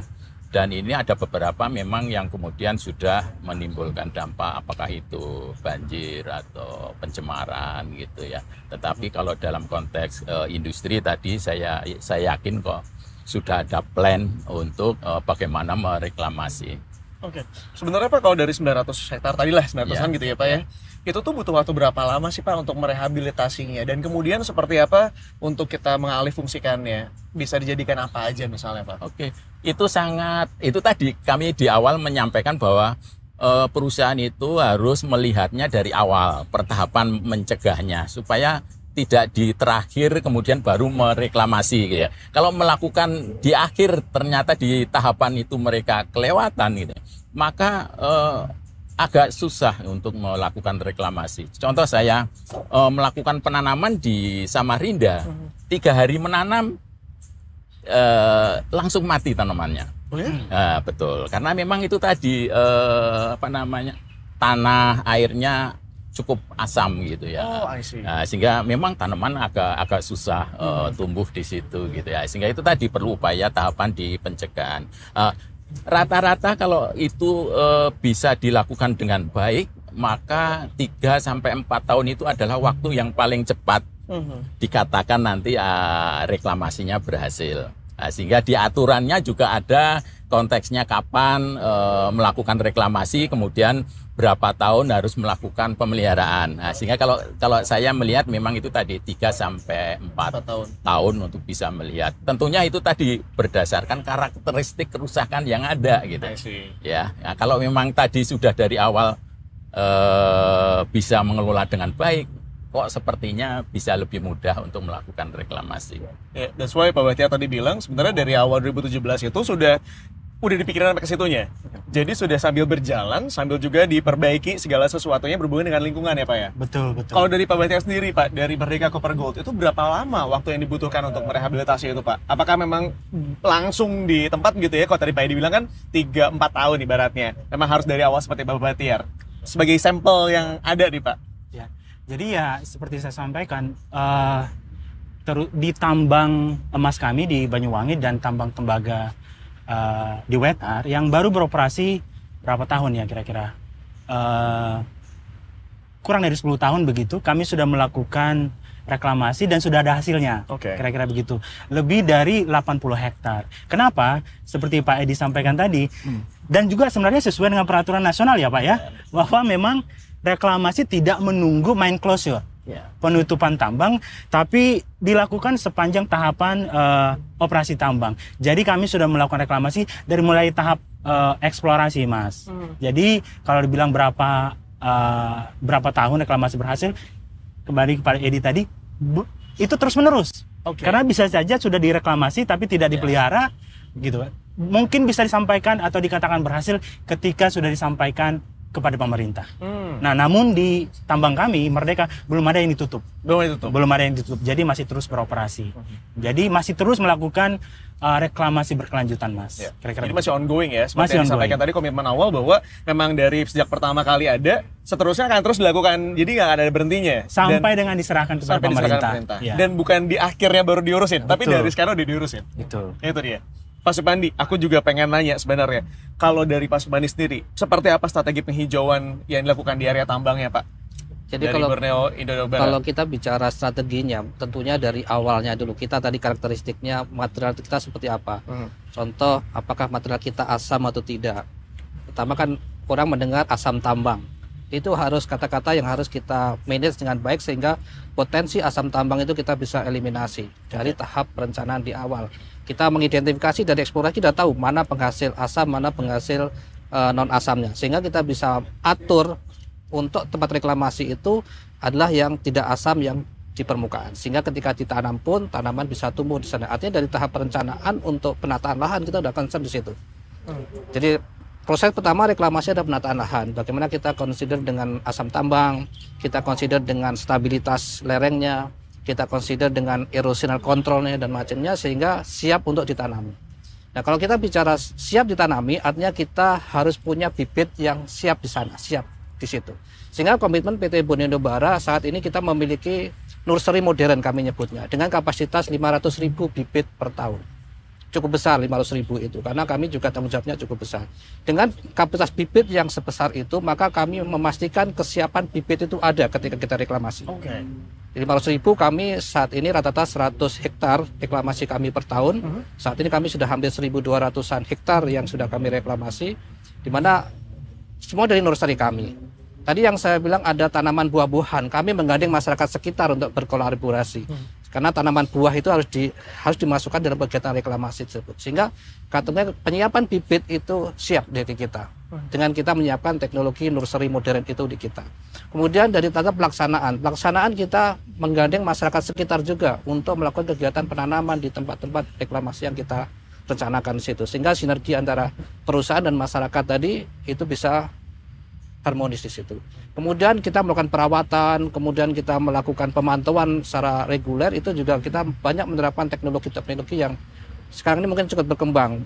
Banyak yang menggunakan produk ini, produk itu, ya kita semua coba di sana. Jadi kami terbuka dengan semua inovasi-inovasi berkaitan dengan kegiatan reklamasi itu. Ada yang tanpa topsoil dikasih suatu zat tiba-tiba tumbuh. Kita coba di situ. Dan ini satu terobosan kalau memang itu mungkin terjadi, mungkin satu langkah yang baik karena kadang-kadang di tambang itu terbatas untuk topsoilnya. Nah, dengan ada teknologi-teknologi itu kita cukup membantu di situ. Kemudian dari pengawasan kita sudah menggunakan drone pengawasan. Kemudian pakai PU pengawasan reguler juga kita sudah pakai teknologi drone sehingga memastikan. Jadi kalau lihat di sini jangan-jangan di tengahnya bolong. Nah, itu sudah ketahuan nanti Pak Edi. Jadi kita pastikan dengan teknologi drone sehingga apa yang kita kerjakan di pinggir jalan sama juga yang kerjakan di tengahnya. Jadi tidak main tipu. Jadi banyak penerapan teknologi yang kita lakukan sehingga kegiatan reklamasi itu benar-benar dapat dijalankan dengan baik di kita. Sehingga syukur alhamdulillah kita bisa mencapai sekarang ini hampir 1.200-an lahan reklamasi yang sudah kita lakukan dan itu berjalan setiap tahun sesuai dengan rencana kerja kita. Dari tadi setiap kali ada pencapaian-pencapaian tertentu tuh aku ngeliat muka Pak Edi senyum gitu kayak nice one gitu, kayak seolah-olah tuh kayak bapak yang ngeliat anak-anaknya tuh kayak kalian bertumbuh dengan sangat baik gitu ya. Menyenangkan sekali soalnya aku juga ngerasa bangga. Benar juga sebagai pembina yang dibina baik kan juga satu banggaan kan. Betul, makanya. Kecuali kalau yang dibina benar-benar mungkin juga gemes juga. Kayak gitu mungkin. Perhatiin terus Pak Edi, kita kawal terusnya gitu. Langsung mau ngalikong ya. Oke, Pak Jali, kalau dari Brokol sendiri gitu ya, tadi kan sudah disampaikan juga ada inovasi-inovasi yang dilakukan oleh yang lainnya ibaratnya. Kalau dari Brokol sendiri, apa nih teknologi-teknologi lainnya? Selain mungkin tadi penggunaan teknologi-teknologi yang dimanfaatkan dengan sangat baik begitu ya, dari CCTV dan digitalisasi segala sesuatu, penggunaan otomatis energi yang digunakan juga lebih sedikit karena semua diawasi secara digital. Apakah ada inovasi-inovasi lain yang dilakukan agar kemudian mengurangi kerusakan lingkungan itu sendiri, Pak? Di inovasi terus kita lakukan ya secara berkelanjutan. Betul. Karena kita bagi dua lah. Satu, inovasi itu memang sesuatu yang breakthrough, memang merubah sesuatu secara fundamental, seperti penggunaan teknologi yang digunakan ya, sehingga kita bisa mulai dari ngurangin penggunaan bahan bakarnya, kemudian ngurangi emisinya, kemudian juga bagaimana kita terus bisa membooster atau mempercepat proses revegetasi yang kita lakukan sehingga serapan karbon kita menjadi lebih besar gitu ya. Kemudian yang kedua, kita terus ngelakuin improvement lah atau continuous improvement dari hal-hal yang kecil tuh kita catat, kita lakukan gitu ya. Apalagi kalau bicara di lingkungan kan, tadi disampaikan kalau kita mau melakukan pengolahan air gitu ya. Dari yang tadinya mungkin kita butuh material kapur, let's say untuk ngelola sejumlah tertentu itu butuh 1 karung 50 kilo gitu ya. Ya mungkin kita terus lakuin improvement dan hari ini kita bisa ngelolanya untuk ngelola sejumlah meter kubik tertentu yang kita perlukan hanya 40 kilo saja gitu. Jadi itu terus kita lakukan. Di samping kita juga mencari teknologi-teknologi lain yang memang bisa mempermudah ya. Contohnya gini, salah satu problem yang kita hadapi itu adalah TSS atau Total Suspended Solid atau kekeruhan lah yang mudahnya gitu ya. Kalau kita menggunakan tawas dengan sejumlah tertentu gitu ya, tawas itu kan ada pengotornya gitu. Nah di material sendiri kita coba cari bagaimana tawas yang kemurniannya lebih tinggi gitu. Sehingga ketika nanti dilakukan pengolahan, ketemu sama partikelnya yang ngendapnya juga sedikit gitu. Karena setelah mengendap tuh harus dilakukan pengerukan, ditaruh di sludge drying bednya, kemudian disimpan gitu. Dengan semakin sedikit sludge-nya, otomatis prosesnya juga akan jadi semakin efisien. Nah itu yang saat ini terus kita lakukan secara berkelanjutan ya. Di samping tadi juga bagaimana kita mencari atau melakukan rekayasa terhadap media tanam gitu ya. Bagaimana kita bisa mencari material-material atau jenis-jenis media yang memang dengan sedikit yang ditambahkan itu hasilnya sama dengan kita menggunakan material yang saat ini kami gunakan. Kami ada menggunakan kompos gitu ya. Kita coba cari nih material-material lain yang lebih ramah lingkungan, lebih sedikit, impact kepada pekerjanya juga lebih sedikit gitu ya. Dan hasilnya jadi lebih baik gitu. Dan salah satunya juga di proses penanaman ya. Kita itu ketika melakukan revegetasi, kita sudah mengkerucut kepada jenis tertentu saja. Kenapa? Karena kalau yang lain itu bisa dilakukan bisa, tetapi butuh waktu. Sedangkan salah satu yang paling penting di dalam pemulihan lingkungan adalah akselerasi, percepatan. Itu yang coba terus kita lakukan secara berkelanjutan lah. Dan tadi tidak menunggu tambangnya selesai, tetapi ketika operasi kita jalan, mana bagian-bagian tambang atau pit-pit yang sudah selesai, itu langsung tuh kita lakukan perbaikan. Dan kita mengkerucutkannya ke dua hal lah. Yang pertama, karena kami melakukan open pit mining, otomatis akan terbentuk daratan lah. Jadi bagaimana daratan ini bisa segera mungkin kita lakukan revegetasi. Kemudian dari revegetasi itu nanti ketika hujan, ini akan ada air larian, air limpasan. Di beberapa area kami juga ada yang tadi yang disebut air asam tambang gitu ya, atau keruh gitu. Nah, dengan kita melakukan percepatan terhadap perbaikan di daratnya, otomatis air limpasannya akan berkurang secara kuantitas, kualitasnya juga akan semakin baik karena sudah tertutup gitu. Nah, itu yang terus inovasi dalam berbagai hal kita lakukan gitu ya. Tidak hanya di teknologi, tetapi kita selalu menekankan bagaimana mengkuatkan bisnis proses manualnya. Sehingga ketika di digitalisasi, ketika di teknologi, semua orang mengerti bagaimana fundamental prosesnya, sehingga itu bisa terus disebarluaskan untuk perbaikan yang lain. Ini super teknis banget. Ini mungkin Detikers pada kayak, gimana ngikutinnya agak sedikit terbata-bata ya. Tapi mudah-mudahan Detikers bisa ngikutin terus karena tentunya memang apa yang dilakukan oleh teman-teman di sini itu sudah sangat maksimal sekali dan tidak mudah. Tentunya yang nggak mudah bukan dari perusahaan aja, tapi dari KLHK juga Pak. Karena tentunya ngontrol ribuan hektar ini juga lumayan ya Pak ya. Betul. Kontrol seperti apa yang dilakukan oleh KLHK saat ini? Ya, pertama memang kami program proper itu salah satunya adalah menilai di kriteria kerusakan lahannya itu ada bagaimana sebetulnya performan dari yang sudah direklamasi. Jadi itu tadi kalau kemudian 3-4 tahun, bahkan yang sampai 5 tahun itu kalau kemudian kita lihat lagi kok tren tutupannya malah menurun gitu. Karena itu tadi sudah diserahkan atau jamreknya juga sudah cair gitu ya. Tetapi kami memonitor itu sampai indeks kualitas lingkungannya itu bisa tercapai. Itu yang pertama melalui program proper. Kemudian yang kedua, kami itu kan kerjasama dengan BRIN.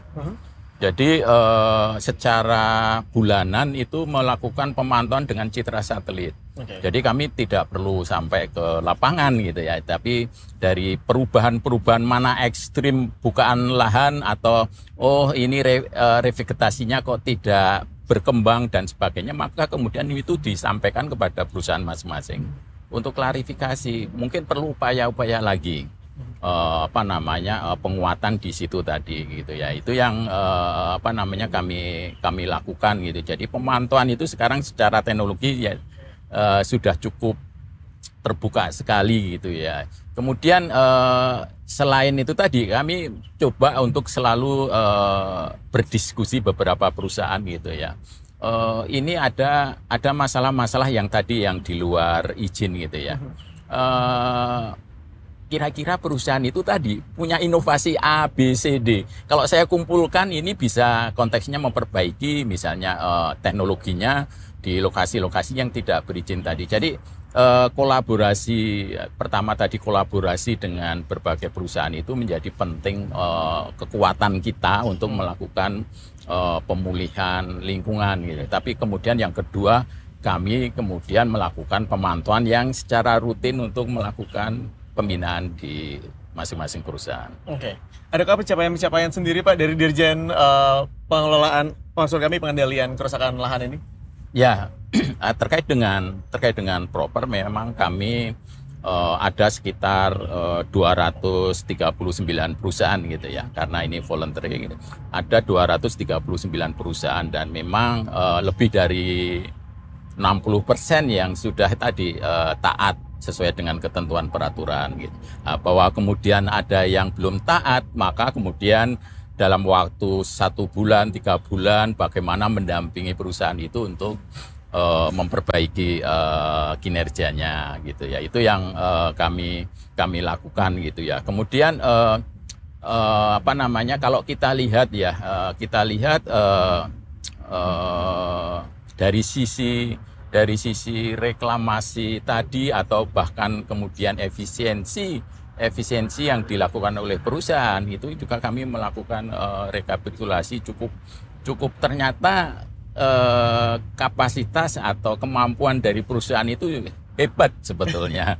Dari sisi energi, dari sisi terkait dengan perubahan iklim itu cukup banyak sekali. Kalau kemudian kita sampaikan satu persatu kita akan melihat itu gitu ya. Kemudian ini yang perlu dihubungkan tadi karena kami itu kan ada dua ya. Satu terkait dengan perusahaan yang berizin tadi dengan kegiatan propernya gitu ya. Tetapi kalau untuk yang tanpa izin maka kami membuat model-model pemulihan. Sehingga harapannya dalam kurun waktu ini kemudian kita akan memperoleh ternyata ada beberapa model pemulihan yang dilakukan sehingga di aspek pemerintahnya sendiri harus ada instrumen lagi bagaimana memperkuat untuk yang tadi 50% bukan itu yang berupa tanpa izin, maka bisa dilakukan dengan skema yang seperti apa. Misalnya di Kementerian Keuangan itu ada Badan Pengelola Dana Lingkungan Hidup gitu ya. Kalau memang kemudian kita sepakati tema kegiatan yang akan dilakukan berkaitan dengan pemulihan kualitas lingkungannya, tetapi juga konteks ekonomi masyarakat terbangun dari hasil reklamasi tadi. Kalau demikian maka skema yang ada tadi bisa diusulkan oleh kelompok-kelompok masyarakat yang ada di sekitar bukaan tambang tadi, maka kemudian kami tinggal melakukan pembinaan, monitoring gitu ya, untuk bisa mempercepat pelaksanaan reklamasi ini sehingga ada sampai 2024 ini ada sekitar 50-an lokasi kami melakukan model-model yang berbasis masyarakat tadi. Di mana memang luasannya sekitar 460 hektar ya. Dibanding yang itu tadi ya hampir separuh 400-an hektar, 400-an ribu hektar yang berada di tanpa izin. Saya kira itu yang prinsipnya memang perlu kolaborasi dengan berbagai pihak. Jadi bisa dikatakan bahwa PR-nya masih belum selesai, masih akan terus dilanjutkan begitu ya, dari KLHK, terutama dari pengendalian kerusakan lahannya. Dan tentunya juga butuh ada kolaborasi dari berbagai macam kementerian begitu di dalamnya ya Pak ya, agar kita bersama-sama untuk mengembalikan lingkungan kita untuk menjadi lebih baik lagi. Mungkin terakhir aku butuh ada closing statement dari masing-masing narasumber yang sudah hadir bersama kita, sekaligus juga komitmen dari masing-masing perusahaannya. Kita mulai dari Bapak Supandi dulu, silakan Pak, dari Borneo Indobara. Oke, terima kasih. Jadi kalau kita bicara reklamasi, harusnya kita memang bekerja itu dari hati. Itu yang pesan yang dari manajemen yang diberikan ke saya. Kita menambang harus dari hati. Memang kita harus bisa memulihkan lingkungan itu sebaik mungkin. Syukur-syukur lebih baik dari kondisi awalnya. Dan itu harus diterapkan sebaik mungkin. Karena sekarang ini zamannya teknologi canggih, kita ini tidak bisa berkelit lagi sebenarnya. Tidak bisa tipu-tipu lagi gitu.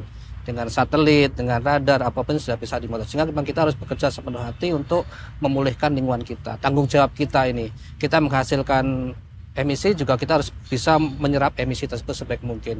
Bagaimana kita mengganggu lingkungan, kita harus memulihkan dampak lingkungan itu semaksimal mungkin. Itu menjadi komitmen kami, sehingga penerapan good mining practice kita terapkan sepenuh hati, pengelolaan lingkungan kita terapkan sepenuh hati, reklamasi kita dorong terus lebih dari apa yang dipersyaratkan di dalam regulasi. Oke. Pak Jali dari Brokol. Makasih Mas Aryo. Dari kami, green mining itu harus diwujudkan gitu ya. Brokol punya komitmen dan kita terus melakukan upaya terus-menerus secara berkelanjutan sehingga bermanfaat bagi kehidupan yang lebih baik. Dan kita punya hashtag ya di akhirnya bahwa better energy is brighter future. Better energy is a better future. Oke. Dari Pak Bahtiar nih, dari Merdeka Copper Gold. Baik, terima kasih Mas Aryo. Dari Merdeka Copper Gold, saya kira untuk green mining atau sustainable mining yang paling penting adalah fondasi. Fondasi adalah komitmen dari manajemen tingkat tertinggi sampai dengan paling rendah. Seperti ini Merdeka, kita komitmen keberlanjutan, komitmen green mining langsung ada di tangan direksi. Dan diawasi, pengawasan juga sangat penting sekali melalui komite keberlanjutan. Itu dilakukan terus. Kemudian prakteknya yang perlu diadopsi adalah perbaikan berkelanjutan. Continuous improvement. Bisa mengacu kepada misalnya standar internasional seperti di Merdeka sudah disertifikasi ISO 14001. Kemudian yang terakhir adalah transparansi. Begitu. Seperti di Merdeka, seluruh komitmen dan realisasi pengelolaan lingkungan itu dilaporkan kepada pemerintah secara periodik dan kepada publik setiap tahunnya melalui laporan keberlanjutan. Kira-kira demikian Mas. Dan tentunya juga ini semuanya akan bisa disaksikan di festival like yang kedua begitu ya. Seperti apa saja yang sudah dilakukan, bagaimana langkah-langkahnya, sudah sampai mana, itu sebenarnya bisa dicek di sana. Terakhir nih Pak, dari Pak Edi Pak, komitmennya seperti apa Pak untuk green mining ini? Ya, kalau dari sisi pemerintah ya tentunya memperkuat lagi ya, memperkuat aspek kebijakannya ya. Beberapa hal yang belum diterapkan, maka kemampuan dari perusahaan tadi yang dengan berbagai inovasi, ternyata dari aspek ini bisa diperketat dan sebagainya gitu ya. Kemudian yang prinsipnya sebetulnya adalah asal reklamasi yang bisa berkelanjutan tadi ya. Prinsipnya adalah pertama memang secara kualitas lingkungan ada perbaikan. Kemudian yang kedua itu ada pemanfaatan secara ekonomi oleh masyarakat. Kita tahu kan pertambangan itu kan memberikan pendapatan nasional ya, ekonomi. Tapi bagi masyarakat di sekitar di situ apa gitu kan. Nah, sehingga salah satu modalnya adalah hasil reklamasi itu. Jadi kalau kemudian kita bisa melakukan reklamasi yang memiliki dua fungsi tadi, aspek lingkungan dan ekonomi masyarakat, saya yakin akan terjadi pertambangan yang baik di masing-masing perusahaan dan didukung oleh masyarakat yang mandiri akan tercipta di situ. Iya. Pak Edi terima kasih banyak. Sama-sama Mas Aryo. Pak Subandi terima kasih banyak. Pak Jal terima kasih. Pak Bahtiar juga terima kasih banyak. Mudah-mudahan setelah ini kita masih ada momen ketemuan lagi gitu ya untuk mengupdate seperti apa teknologi iklim yang kemudian digunakan untuk green miningnya. Dan Detikers juga terima kasih sudah bergabung bersama kita di sini. Tentunya kita masih pengen ngobrol lebih banyak lagi di Green Talks selanjutnya. Tapi tidak bosan-bosan saya mengingatkan bahwa acara dari festival Like yang kedua, Lingkungan Hidup, Iklim, Kehutanan, dan Energi, terutama energi terbarukan, akan diselenggarakan di bulan Agustus dari tanggal 8 sampai dengan 11 Agustus 2024 di Jakarta Convention Center. Jadi jangan sampai dilewatin, nanti kita ketemu di sana bareng buat ngeliat gitu ya, apa saja yang sudah kita lakukan terhadap lingkungan hidup kita ibaratnya. Kalau gitu sekarang waktunya saya Arya Astungkoro pamit, kita bertemu di Green Talk selanjutnya. Terima kasih banyak.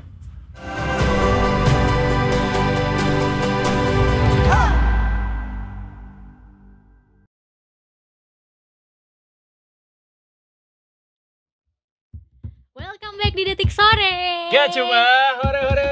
Yeay, panjang tadi kan kita udah puas ya. Bahas Green Talk tadi, banyak banget insight yang udah didapetin dari Kementerian Lingkungan Hidup dan Kehutanan. Bener, gitu. jangan lupa pokoknya saksiin festivalnya itu Agustus bentar lagi, dicatat Detikers. Tapi sekarang kita nggak mau ngomongin festival Like atau ngomongin iklim, tapi kita ngomongin yang panas-panas juga sih. Tapi nggak berpengaruh ke iklim kayaknya. Iklim satu kementerian. Yes. Ada Satu negara juga sih. Satu negara juga sebenarnya. Bener. Karena yang ikut banyak ya. Iya bener. Kita akan ngobrol soal vonis yang baru saja ditetapkan sama hakim soal kasus korupsi gratifikasi oleh mantan Menteri Pertanian Syahrul Yassin Limpo. Di studio udah hadir dari Detik News ada Mas Dani Irawan di sini. Halo Mas Dani. Welcome back. Halo, selamat sore. Selamat sore. Udah makan banyak ya dalam 2 hari 3 hari ini. Itu lebih ke sehari-hari ya. Tapi gak sebanyak yang dimakan sama Pak SL ini kan. Wow. Langsung. Masuk bridgingnya. Masuk. Vonis yang ditetapkan sudah sebanyak yang dimakan. Nah, itu langsung. Gimana Mas Dani? Udah ditetapin dari yang 12 tahun tuntutan jaksa, akhirnya 10 tahun ditetapkan. Boleh dong cerita sedikit sampai akhirnya vonis ini sebenarnya kasusnya apa dulu yang ditetapkan ini, atas dasar apa, dan gimana pertimbangan sejauh ini? Wrap up-nya ya. Ya hari ini ya hari yang ditunggu-tunggu sepertinya.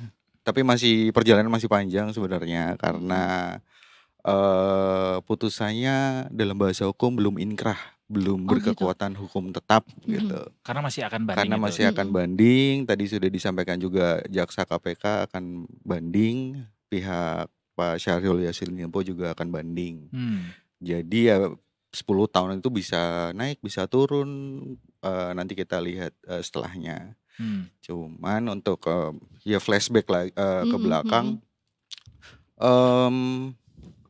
Pak SYL ini kan diusutnya karena pasal 12 huruf E UU Tipikor itu soal pungli, pemerasan ya itu. Yang dari dalam dakwaan itu sekitar 44 miliar lebih gitu. Jadi dia mengutin dari anak buahnya yang kemudian dipakai untuk kepentingan beliau. Hanya tadi yang sedikit berbeda dari putusan adalah hakim mengamininya adalah yang dinikmati oleh SYL dan keluarganya adalah sekitar 14 miliar. Makanya berubah jadinya ya. 14 miliar dan kemudian sisanya untuk kepentingan kedinasan gitu. Ini yang tampaknya menjadi mungkin akan jadi salah satu pertimbangan jaksa untuk mengajukan banding gitu. Oke. Jadi masih bisa lebih rendah dari 10 tahun berarti. Bisa rendah, bisa naik, atau bisa tetap sama. Jadi ini kasusnya gratifikasi pemerasan. Tadi ada yang menarik bahwa pemerasan terhadap anak buahnya kan ya. Tapi Pak SYL sendiri sempat ngasih pembelaan gitu, heran ya kan? Bahwa ini mah bukan pemerasan, nih bentuk kreativitas bawahan katanya untuk bisa menghindar dari tuduhan gitu. Gimana? Terlepas dari namanya pada akhirnya seseorang yang disangka atau didakwa pasti akan memberikan pembelaan. Itu sesuatu hal yang wajar. Terus yang kemudian dalam suatu persidangan dan yang sekarang sudah putus, jadi kita merujuknya ke putusan tersebut gitu. Kenapa terus kemudian jadi 12 ke 10, yaitu kembali lagi ke ke majelis hakim juga. Cuman secara normatif sih sebenarnya dari 12 ke 10 itu tidak terlalu jauh turun karena masih 2/3 gitu biasanya jaksa itu akan mengajukan banding kalau vonisnya di bawah dari 2/3 gitu. Cuman berarti ini harus ada alasan-alasan lain yang tadi saya bilang juga itu ada yang sedikit mungkin jadi pertimbangan jaksa ya tentang itu. Pemerasannya di angka 44 kemudian turun jadi ke yang dinikmati adalah 14. Nah, ini yang sepertinya akan jadi pertimbangan jaksa untuk ngajuin banding gitu. Oke, tapi kalau selain si Pak SYL ini siapa aja sih sebenarnya yang terdakwa dan hakim masing-masing sama atau gimana vonisnya? Ada bertiga. Satunya adalah namanya Kasdi, satunya Hatta. Saya agak lupa jabatannya, satunya kalau nggak salah sekjen, mantan sekjen dan juga salah satu direktur di Kementan. Perannya dua orang ini yang kemudian jadi kaki tangan lah gampangnya. Jadi kaki tangannya SYL untuk melakukan pemerasan ke bawahnya lagi eselon 1 dan segala macamnya. Tuntutannya untuk yang sebelumnya Pak SYL itu 12 tahun, Kasdi Nahnata ini 6 tahun. Vonisnya Pak SYL ini di 10 tahun dan yang kedua orang ini adalah 4 tahun gitu. Sama salah satu ya, sekitar segitu. Beberapa pertimbangannya kemudian kalau yang dua ini tidak ikut menikmati hasilnya. Kalau Pak SYL pertimbangannya yang memberatkannya ya berbelit-belit di sidang, terus kemudian sebagai menteri nggak berikan teladan segala macam. Tapi ada hal yang meringankannya yang dipertimbangkan yang sama dengan yaitu adalah kayak SYL mendapat penghargaan pada saat menteri dan segala macam gitu. Oh gitu, itu fakta yang meringankan. Itu jadi salah satu hal meringankan dalam vonis tadi. Gitu. Penghargaan yang mana, Mas? Nah itu dia tidak disebutkan secara gitu ya.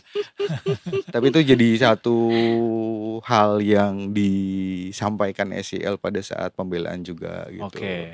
Pada saat dia jadi mentan di masa COVID dan segala macam ya gitulah.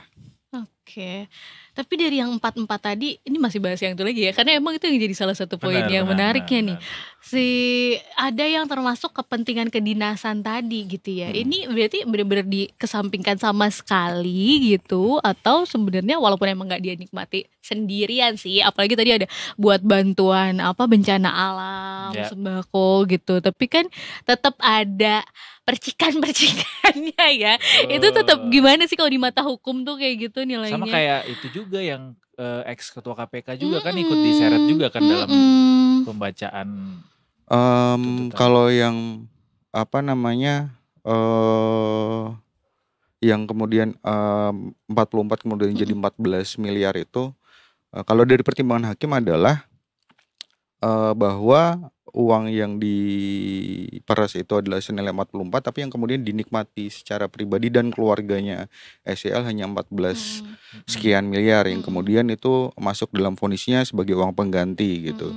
Jadi apa dampaknya kemudian kalau misal katakan uang pengganti itu, maksudnya kalau vonisnya sudah inkrah, sudah berkekuatan hukum tetap, berarti SYL akan disita aset-asetnya segala macam untuk membayar senilai tersebut.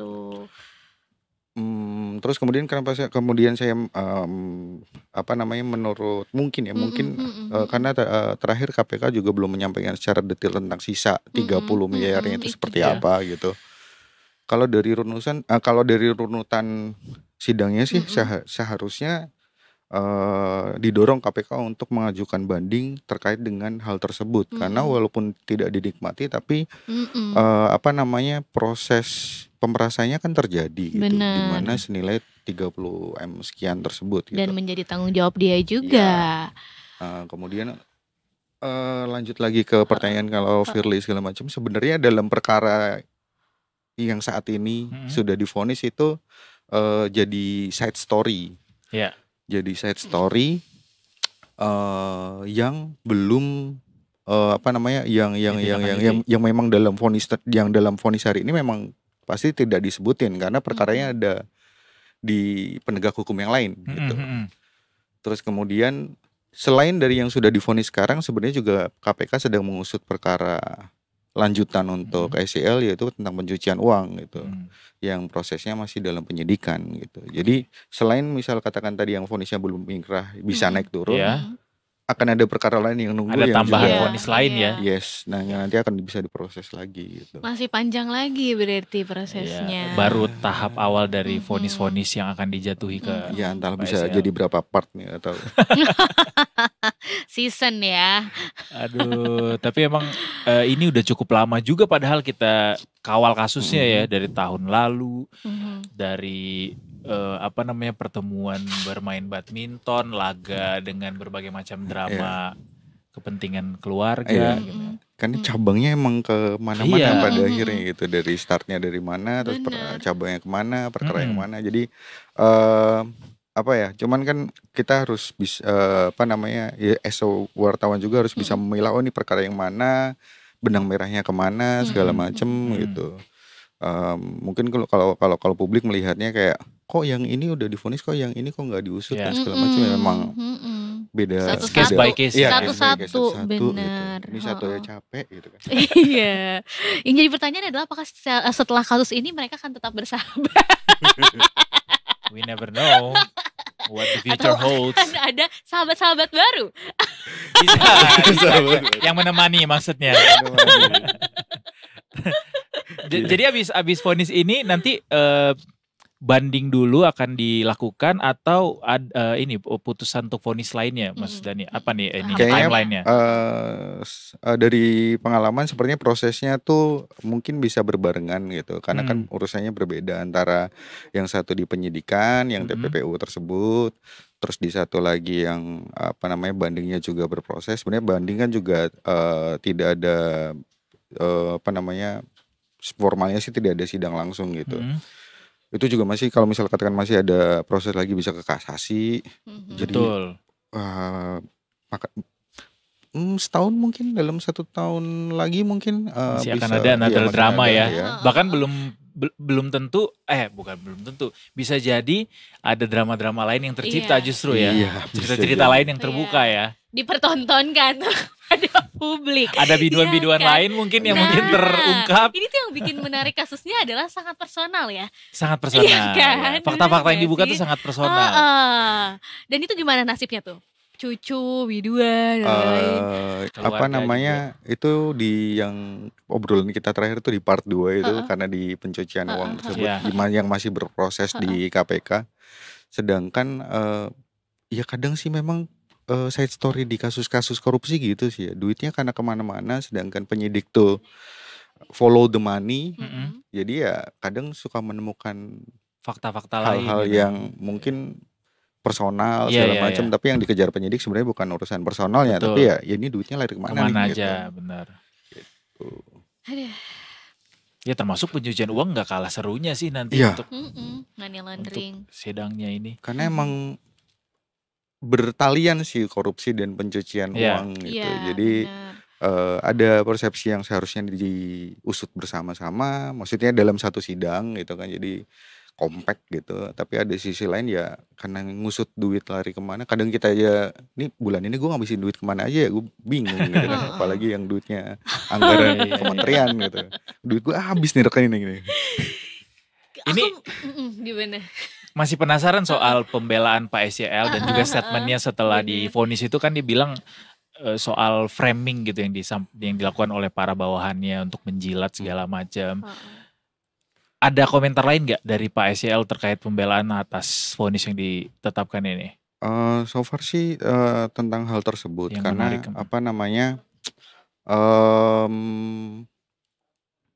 Balik lagi sih sebenarnya, karena kalau dari kacamata saya sebenarnya ya seorang terdakwa pasti akan nyari pembelaan segala macam. Tapi ada satu juga pada saat di sidang, saya agak lupa sidangnya apa, di salah satu terdakwa antara Kasdi atau Hatta yang menyampaikan, ya saya nggak berani ngelawan atasan gitu. Intinya adalah tersebut gitu. Jadi dia nggak mungkin gerak kalau nggak ada perintah, nggak ada ancaman dan segala macamnya. Dan cuman dalam dalam vonis tadi dengan dinyatakan bersalah ya artinya sudah terbukti gitu apa yang dilakukan oleh HCL gitu. Mengesampingkan apa yang menjadi pembelaan dia gitu. Ya.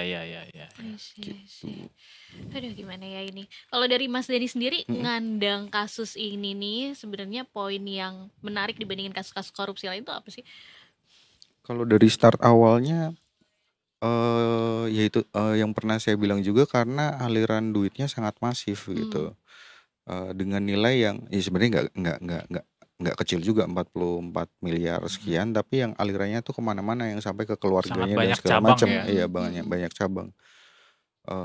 Yang bikin nggak mungkin di publik yang bikin nggak di luar nurul lah ya.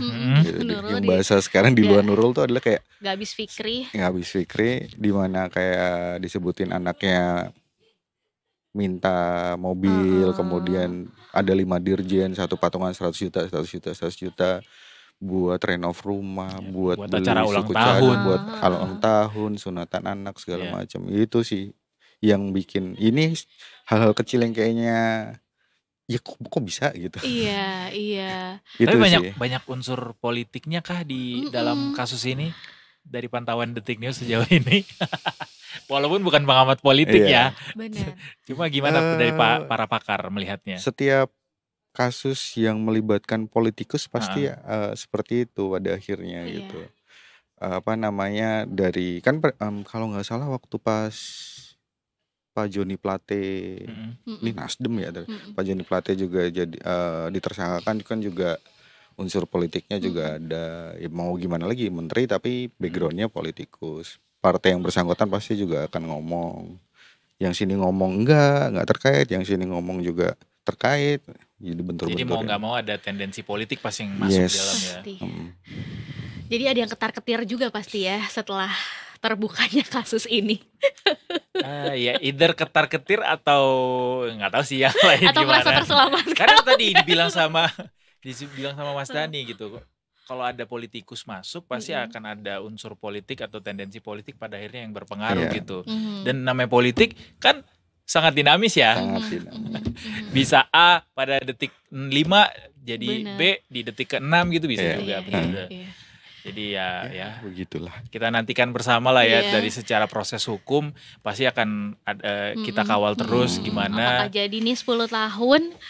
Benar. Gimana? Belum diketahui ya sidang selanjutnya bandingnya akan kapan ya? Belum tahu. Jadi ya kan ini sebenarnya ada setelah vonis ada waktu seminggu buat mikir-mikir tapi udah statement kalau mau ngajuin banding gitu. Cuman kan ada benar. Ya ada memori banding disusun segala hal-hal teknis lainnya lah gitu. Step-stepnya. Oke, semoga keadilan segera ditegakkan gitu ya. Iya dong. Sudah ditegakkan, nanti kalau misalnya ada lagi bantahan ya mari kita lihat proses selanjutnya. Terima kasih anyway Mas Dhani sudah makasih Mas Dhani menyempatkan diri hadir ke dalam studio Detik Sore yang penuh warna ini. Kita bertemu lagi di sesi selanjutnya di bahasan-bahasan selanjutnya yang lebih menarik lagi tentunya. Anyway Detikers jangan kemana-mana, habis ini kita masih punya segmen terakhir dari Detik Sore Sunset Talk. Kita akan ngobrol soal praktik pemerkosaan dalam rumah tangga. Ternyata bisa loh. Orang tuh dianggap memperkosa meskipun udah di dalam sah gitu kan rumah tangga yang sama. Sesaat lagi Detikers jangan kemana-mana, tetap di Detik Sore. Gak cuma hore-hore.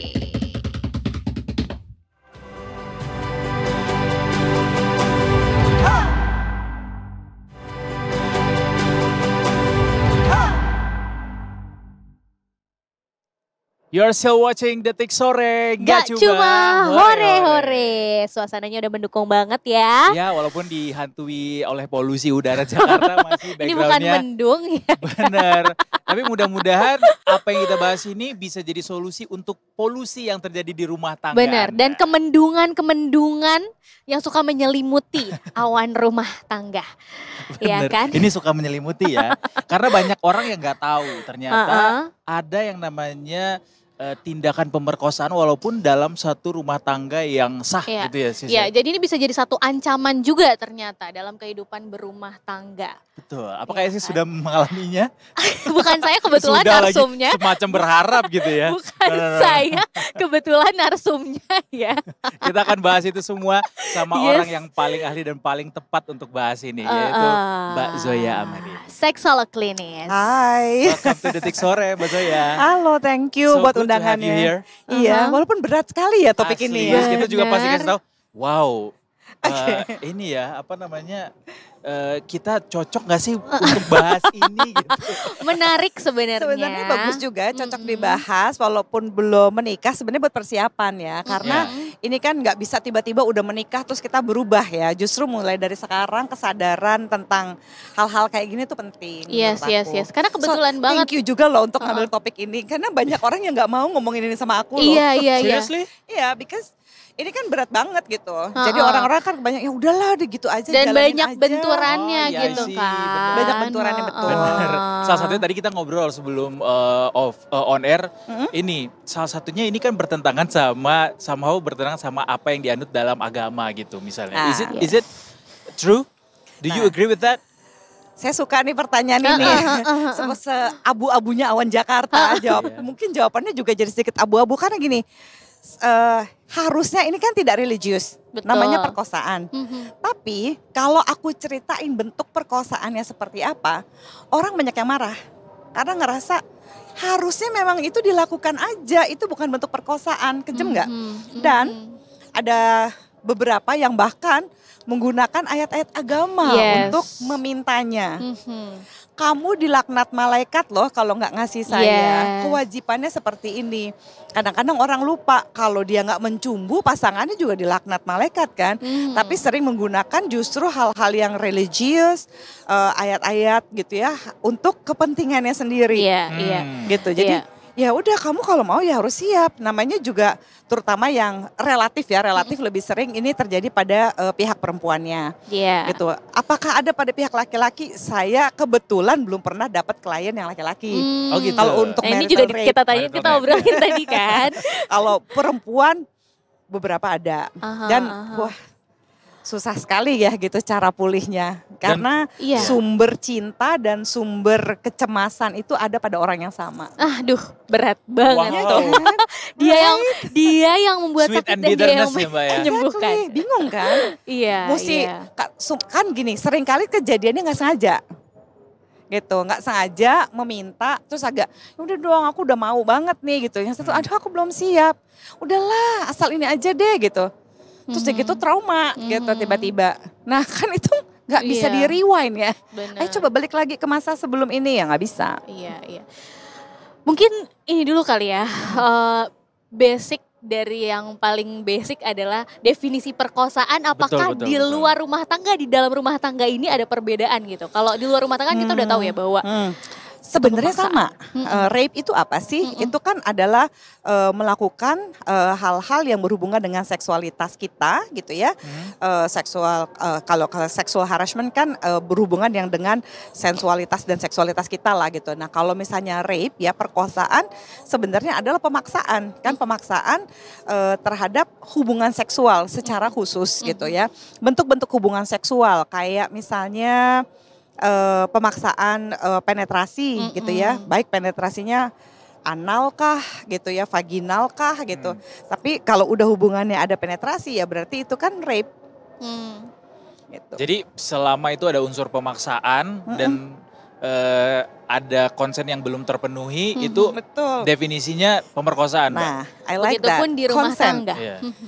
Intinya di luar pernikahan ataupun di dalam konteks pernikahan yang disebut perkosaan itu adalah tidak adanya konsen kan?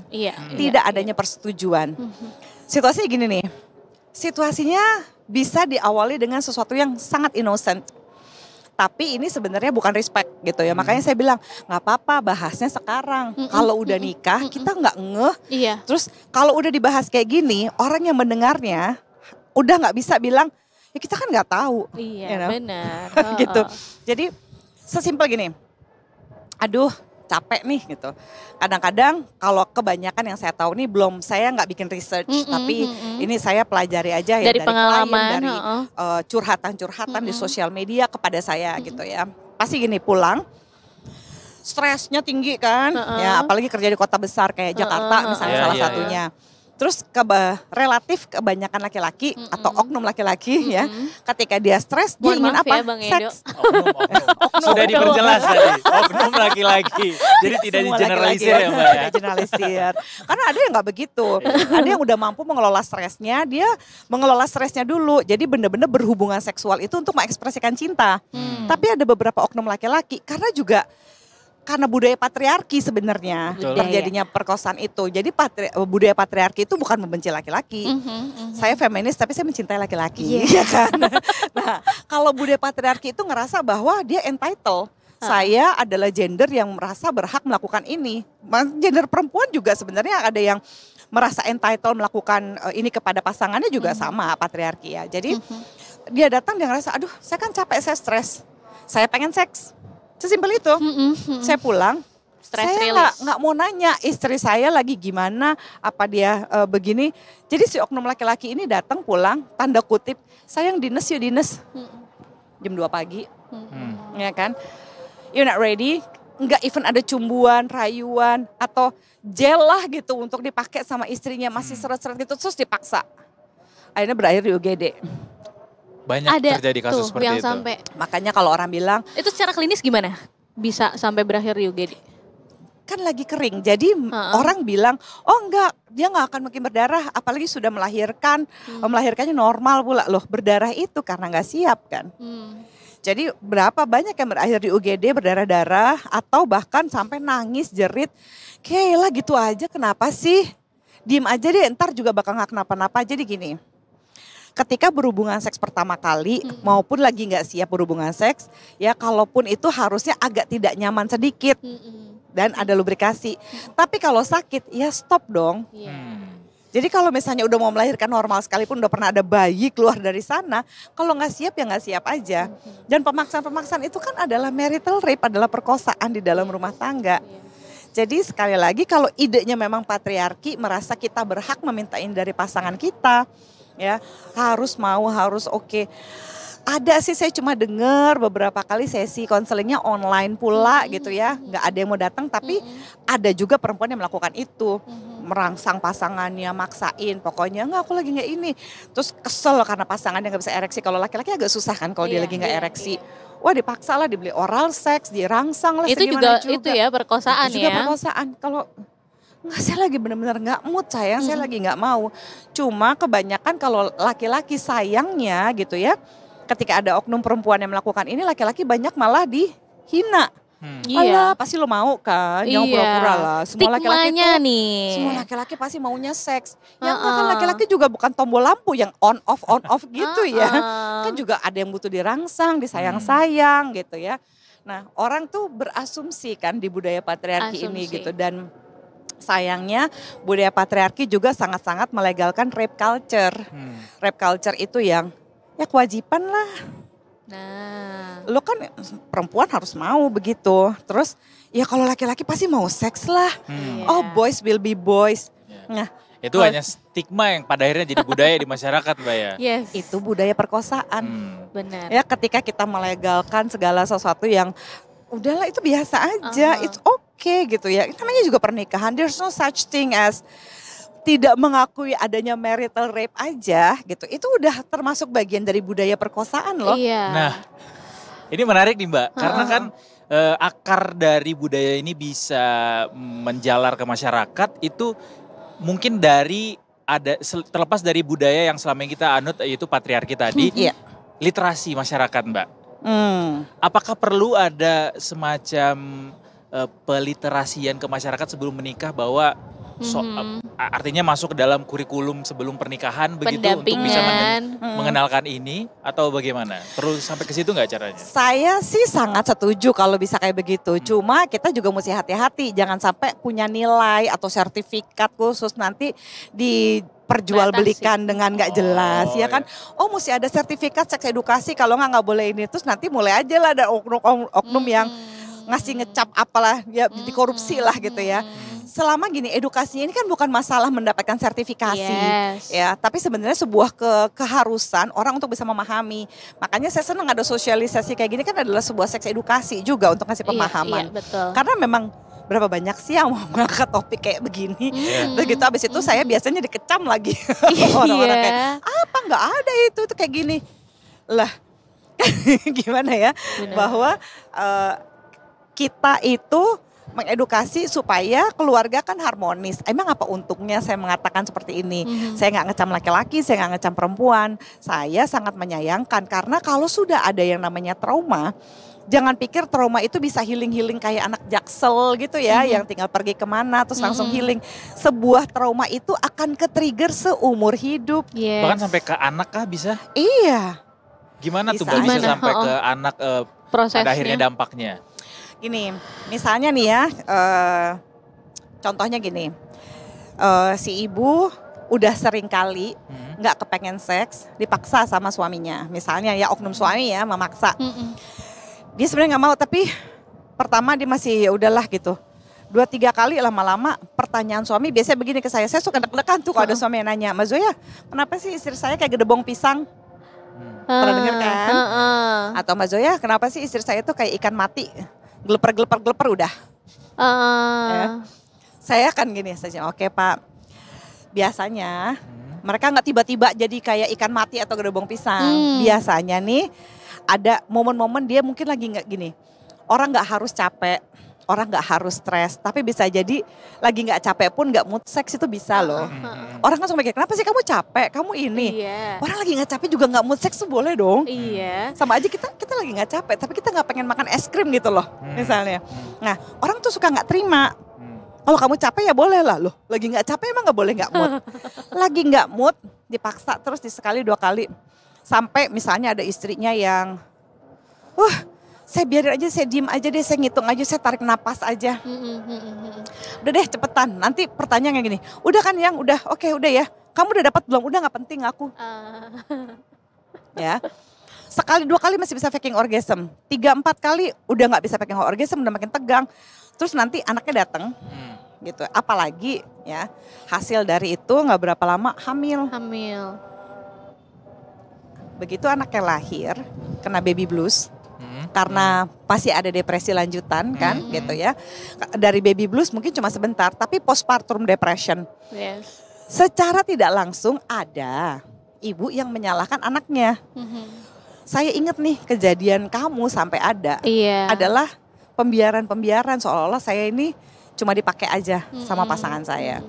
Jadi benci. Atau oke nggak ada hubungannya, tapi anaknya mirip banget sama bapaknya.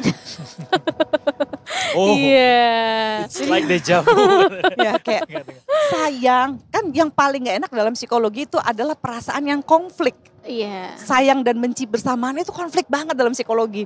Jadi mencintai seseorang, mencintai suaminya karena ya saya harus sayang dong, harus respect dong. Tapi saya kesel banget karena dia sering tidak meminta konsen gitu, nggak nungguin saya nafsu dulu, nggak nanya saya maunya apa, main gubrak-gubrak aja gitu. Benar. Terus ketika anak bikin stres, nambah capek, mirip banget lagi kelakuannya sama bapaknya. Wah jadi murka. Harusnya ya namanya marah, nggak mungkin lah manusia nggak marah. Marahnya harusnya levelnya 3, jadi level 10. Nah, anaknya trauma nggak? Iya. Nah kayak gitu-gitu kan jadi udah panjang, cuma kalau dibilangin gitu ya, pengetahuan seperti ini tuh untuk membantu anak untuk, oh iya ya, saya pernah begitu nggak sama pasangan saya? Atau oh saya pernah digituin sama pasangan saya. Cari bantuan cepet gitu. Jangan malah biasanya yang paling marah sama saya, yang paling butuh bantuan sebenarnya. Gitu. Jadi kalau ini pernah terjadi, pertama-tama kalau nggak mau konseling gitu ya, mintalah apa? Mintalah konsen deh sama pasangan Anda. Yang ayo yuk gitu. Hubungan seks yuk gitu kan. Kalau misalnya dia gini, yang aku mau dong pakai gaya ini mau coba gini. Atau misalnya sesimpel anal seks, nggak simpel sih itu. Tapi sekarang banyak banget pasangan suami istri yang pengen explore karena boring. Karena boring, dia mau mencoba anal seks. Anal seks bukanlah sebuah perilaku seksual menyimpang. Tapi juga tidak sehat. bukan karena dia nggak menyimpang terus saya kasih. Ini juga nggak sehat, tapi bukan menyimpang. Jadi pertimbangkan deh kalau mau anal seks, masa nggak bisa cari explore yang gaya-gaya yang lain dulu. Terus mau melakukan anal seks, itu kan nggak semua orang nyaman ya. Main hantam kromo aja, kayak udahlah yang ditahan-tahanin aja, dikuat-kuatin aja. Sakit dong. That's not how it meant to be ya. Iya. Jadi janji pernikahan itu bukan approval seumur hidup bisa melakukan itu. Thank you. Ya, kalau kita bisa Thank simpulkan ya, untuk bisa melakukan itu Kapan dengan saja. bebas ya Iya. kan, tanpa Kapan memendam. saja, Karena banyak yang kapanpun. berasumsi tadi kayak gitu ya. Bisa dimulai dari pacaran. Consent itu. Kayak misalnya gini. Oh, taruhlah udah berhubungan seks nih. Ya gitu ya, pas lagi pacaran gitu. Terus karena kenapa ya, karena kita udah tunangan, udah mau nikah. Oke, saya nggak menghakimi. Tapi kan misalnya abis berhubungan seks, berhubungan seks lagi yuk gitu ya. Misalnya sesimpel itu. Nggak yang aku lagi nggak mood. Lah kemarin bisa, kenapa sekarang nggak bisa loh? Karena setiap hari Sabtu pagi dia suka, bukannya Sabtu pagi ini dia pasti mau. Karena kemarin oke, bukan berarti sekarang oke. Mabuk, ketiduran, ya, diem aja, itu bukan konsen. Konsen itu, yuk kita lakukan yuk. Konsen itu termasuk pakai kondom ya gitu. Jangan pakai kondom pas lagi hubungan, begitu udah mau ejakulasi dicopot. Nah, stealthing itu juga kekerasan kan. Pada akhirnya ketika praktik marital rape ini terjadi, apa yang bisa dilakukan Mbak sebagai korban gitu? Apakah ini bisa kita dapatkan perlindungan atau mungkin dari sisi hukum ada yang memayungi? Nah, susahnya gini, meskipun bentuk-bentuk marital rape itu kan bukannya sulit dibuktikan ya, tapi personal. Gimana mau ngelaporinnya? Kamu masih menginginkan pernikahan ini, gitu kan? Terus orang mikirnya gini. Saya nggak terima sebenarnya bentuk-bentuk seperti ini. Saya pengen hentikan, tapi saya nggak mau cerai dan saya nggak mau melaporkan. Makanya kalau lagi pergi konseling, yang paling sulit ya penanganan korban yang mau ditangani sih oke lah, enak ya bisa berproses. Yang lebih sulit adalah menjelaskan kepada si suami untuk sabar dulu. Anggap aja kayak istri Anda itu mengalami perkosaan, tapi buat dia saya nggak perkosa, saya cinta sama istri saya gitu. Kenapa sih suruh hati-hati? Itu lebih sulit menjelaskannya kepada beberapa oknum laki-laki. Bahkan ada gaya-gaya yang atau fantasi yang memuluskan praktik marital rape ini pada akhirnya. Iya. Itu juga termasuk marital rape kan? Iya. Kayak misalnya gini deh, nonton film 50 Shades of Grey kan. Karena yang melakukan itu Mr. Grey bukan berarti semuanya oke. Iya. Mr. Grey aja, saya kan orang kalau ada yang tergila-gila sama Mr. Grey terus jadi BDSM gitu. Iya. BDSM bukan KDRT ya teman-teman. Kalaupun mau melakukannya seperti itu, lihat Mr. Grey. Segitu detailnya kontraknya, itu adalah konsen tertulis gitu. Jadi jangan cuma seru-serunya aja, ingat kontraknya gitu.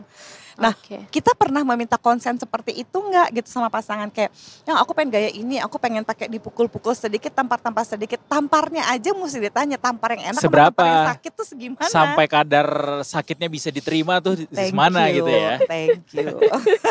Mbak Zoya, sorry banget kita sudah melebihi waktu, soalnya waktu terbatas banget. Harusnya nih kita bisa sampai malam ya. Karena pasti akan lari nanti pembahasannya ke sosial, agama, politik pada akhirnya bisa hukum kemana-mana. tadi ya, aja kan Mbak. udah nyinggung hukum sebenarnya Iya. kan. Iya. Kalau di luar mungkin udah secara Di hukum luar udah juga ini nggak ya? semudah itu Gitu melaporkan ya? karena masih Oke. kepengen pernikahannya Kalau kan. benchmark ada nggak sih Mbak di negara lain yang praktiknya bisa kita tiru gitu? Harus Singapura. seperti apa? Singapura tuh Seperti bisa apa di-report, benchmarknya? terus dia gitu nanti hukumannya adalah misalnya sekian jam konseling itu wajib. Oh gitu. Singapura. Iya, iya, iya. Tetangga loh. Iya benar-benar. Contoh sederhana bisa kita tiru ya gitu ya Mbak. Alright. Semoga makin banyak yang terbuka matanya ya akhirnya Semoga setelah dari mendengar penonton-penonton dialog kita. Detik sore ini. Aha. Mungkin Mbak Zoya punya ada satu kalimat pamungkas buat Detikers mungkin biar bisa mencegah terjadinya marital rape dalam rumah tangga. Oke, jadi gini, mungkin sih saya tetap percaya pada cinta ya gitu. Saya percaya bahwa kalau cinta itu mencari cara bukan mencari alasan. Jadi dengarkan pasangan Anda kalau dia mengatakan ini sakit, ini nggak nyaman. Mintalah selalu persetujuan karena dalam seks edukasi pada anak pun, anak masih bayi pun kita mau ganti pampers kita akan tanya, permisi ya nak, ayah gantiin pampers, bunda gantiin pampers, bunda sentuh ya, bunda cuci ya, cebokin ya. Kenapa sama istri kita tidak melakukan hal yang sama? Kenapa sama suami kita juga tidak meminta konsen yang sama? Baik. Semoga terliterasi dengan baik. Ketika kalau belum, ya udah hubungi langsung Mbak Zoya. Kalau banyak pertanyaan lainnya. Bener, yang mungkin udah mengalami, so sorry gitu ya. Tapi tadi ya cari pertolongan, Mbak Zoya selalu terbuka. Tentunya.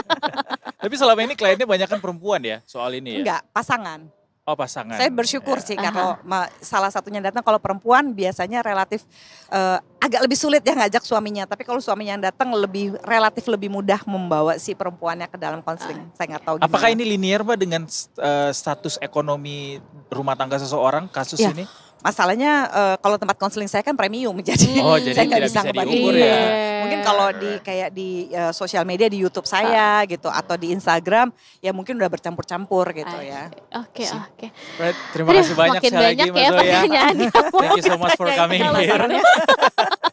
Thank you so much juga buat Detiker semua yang udah nonton Detik Sore dari 3:30 tadi sampai detik ini, sampai malam gelap seperti ini.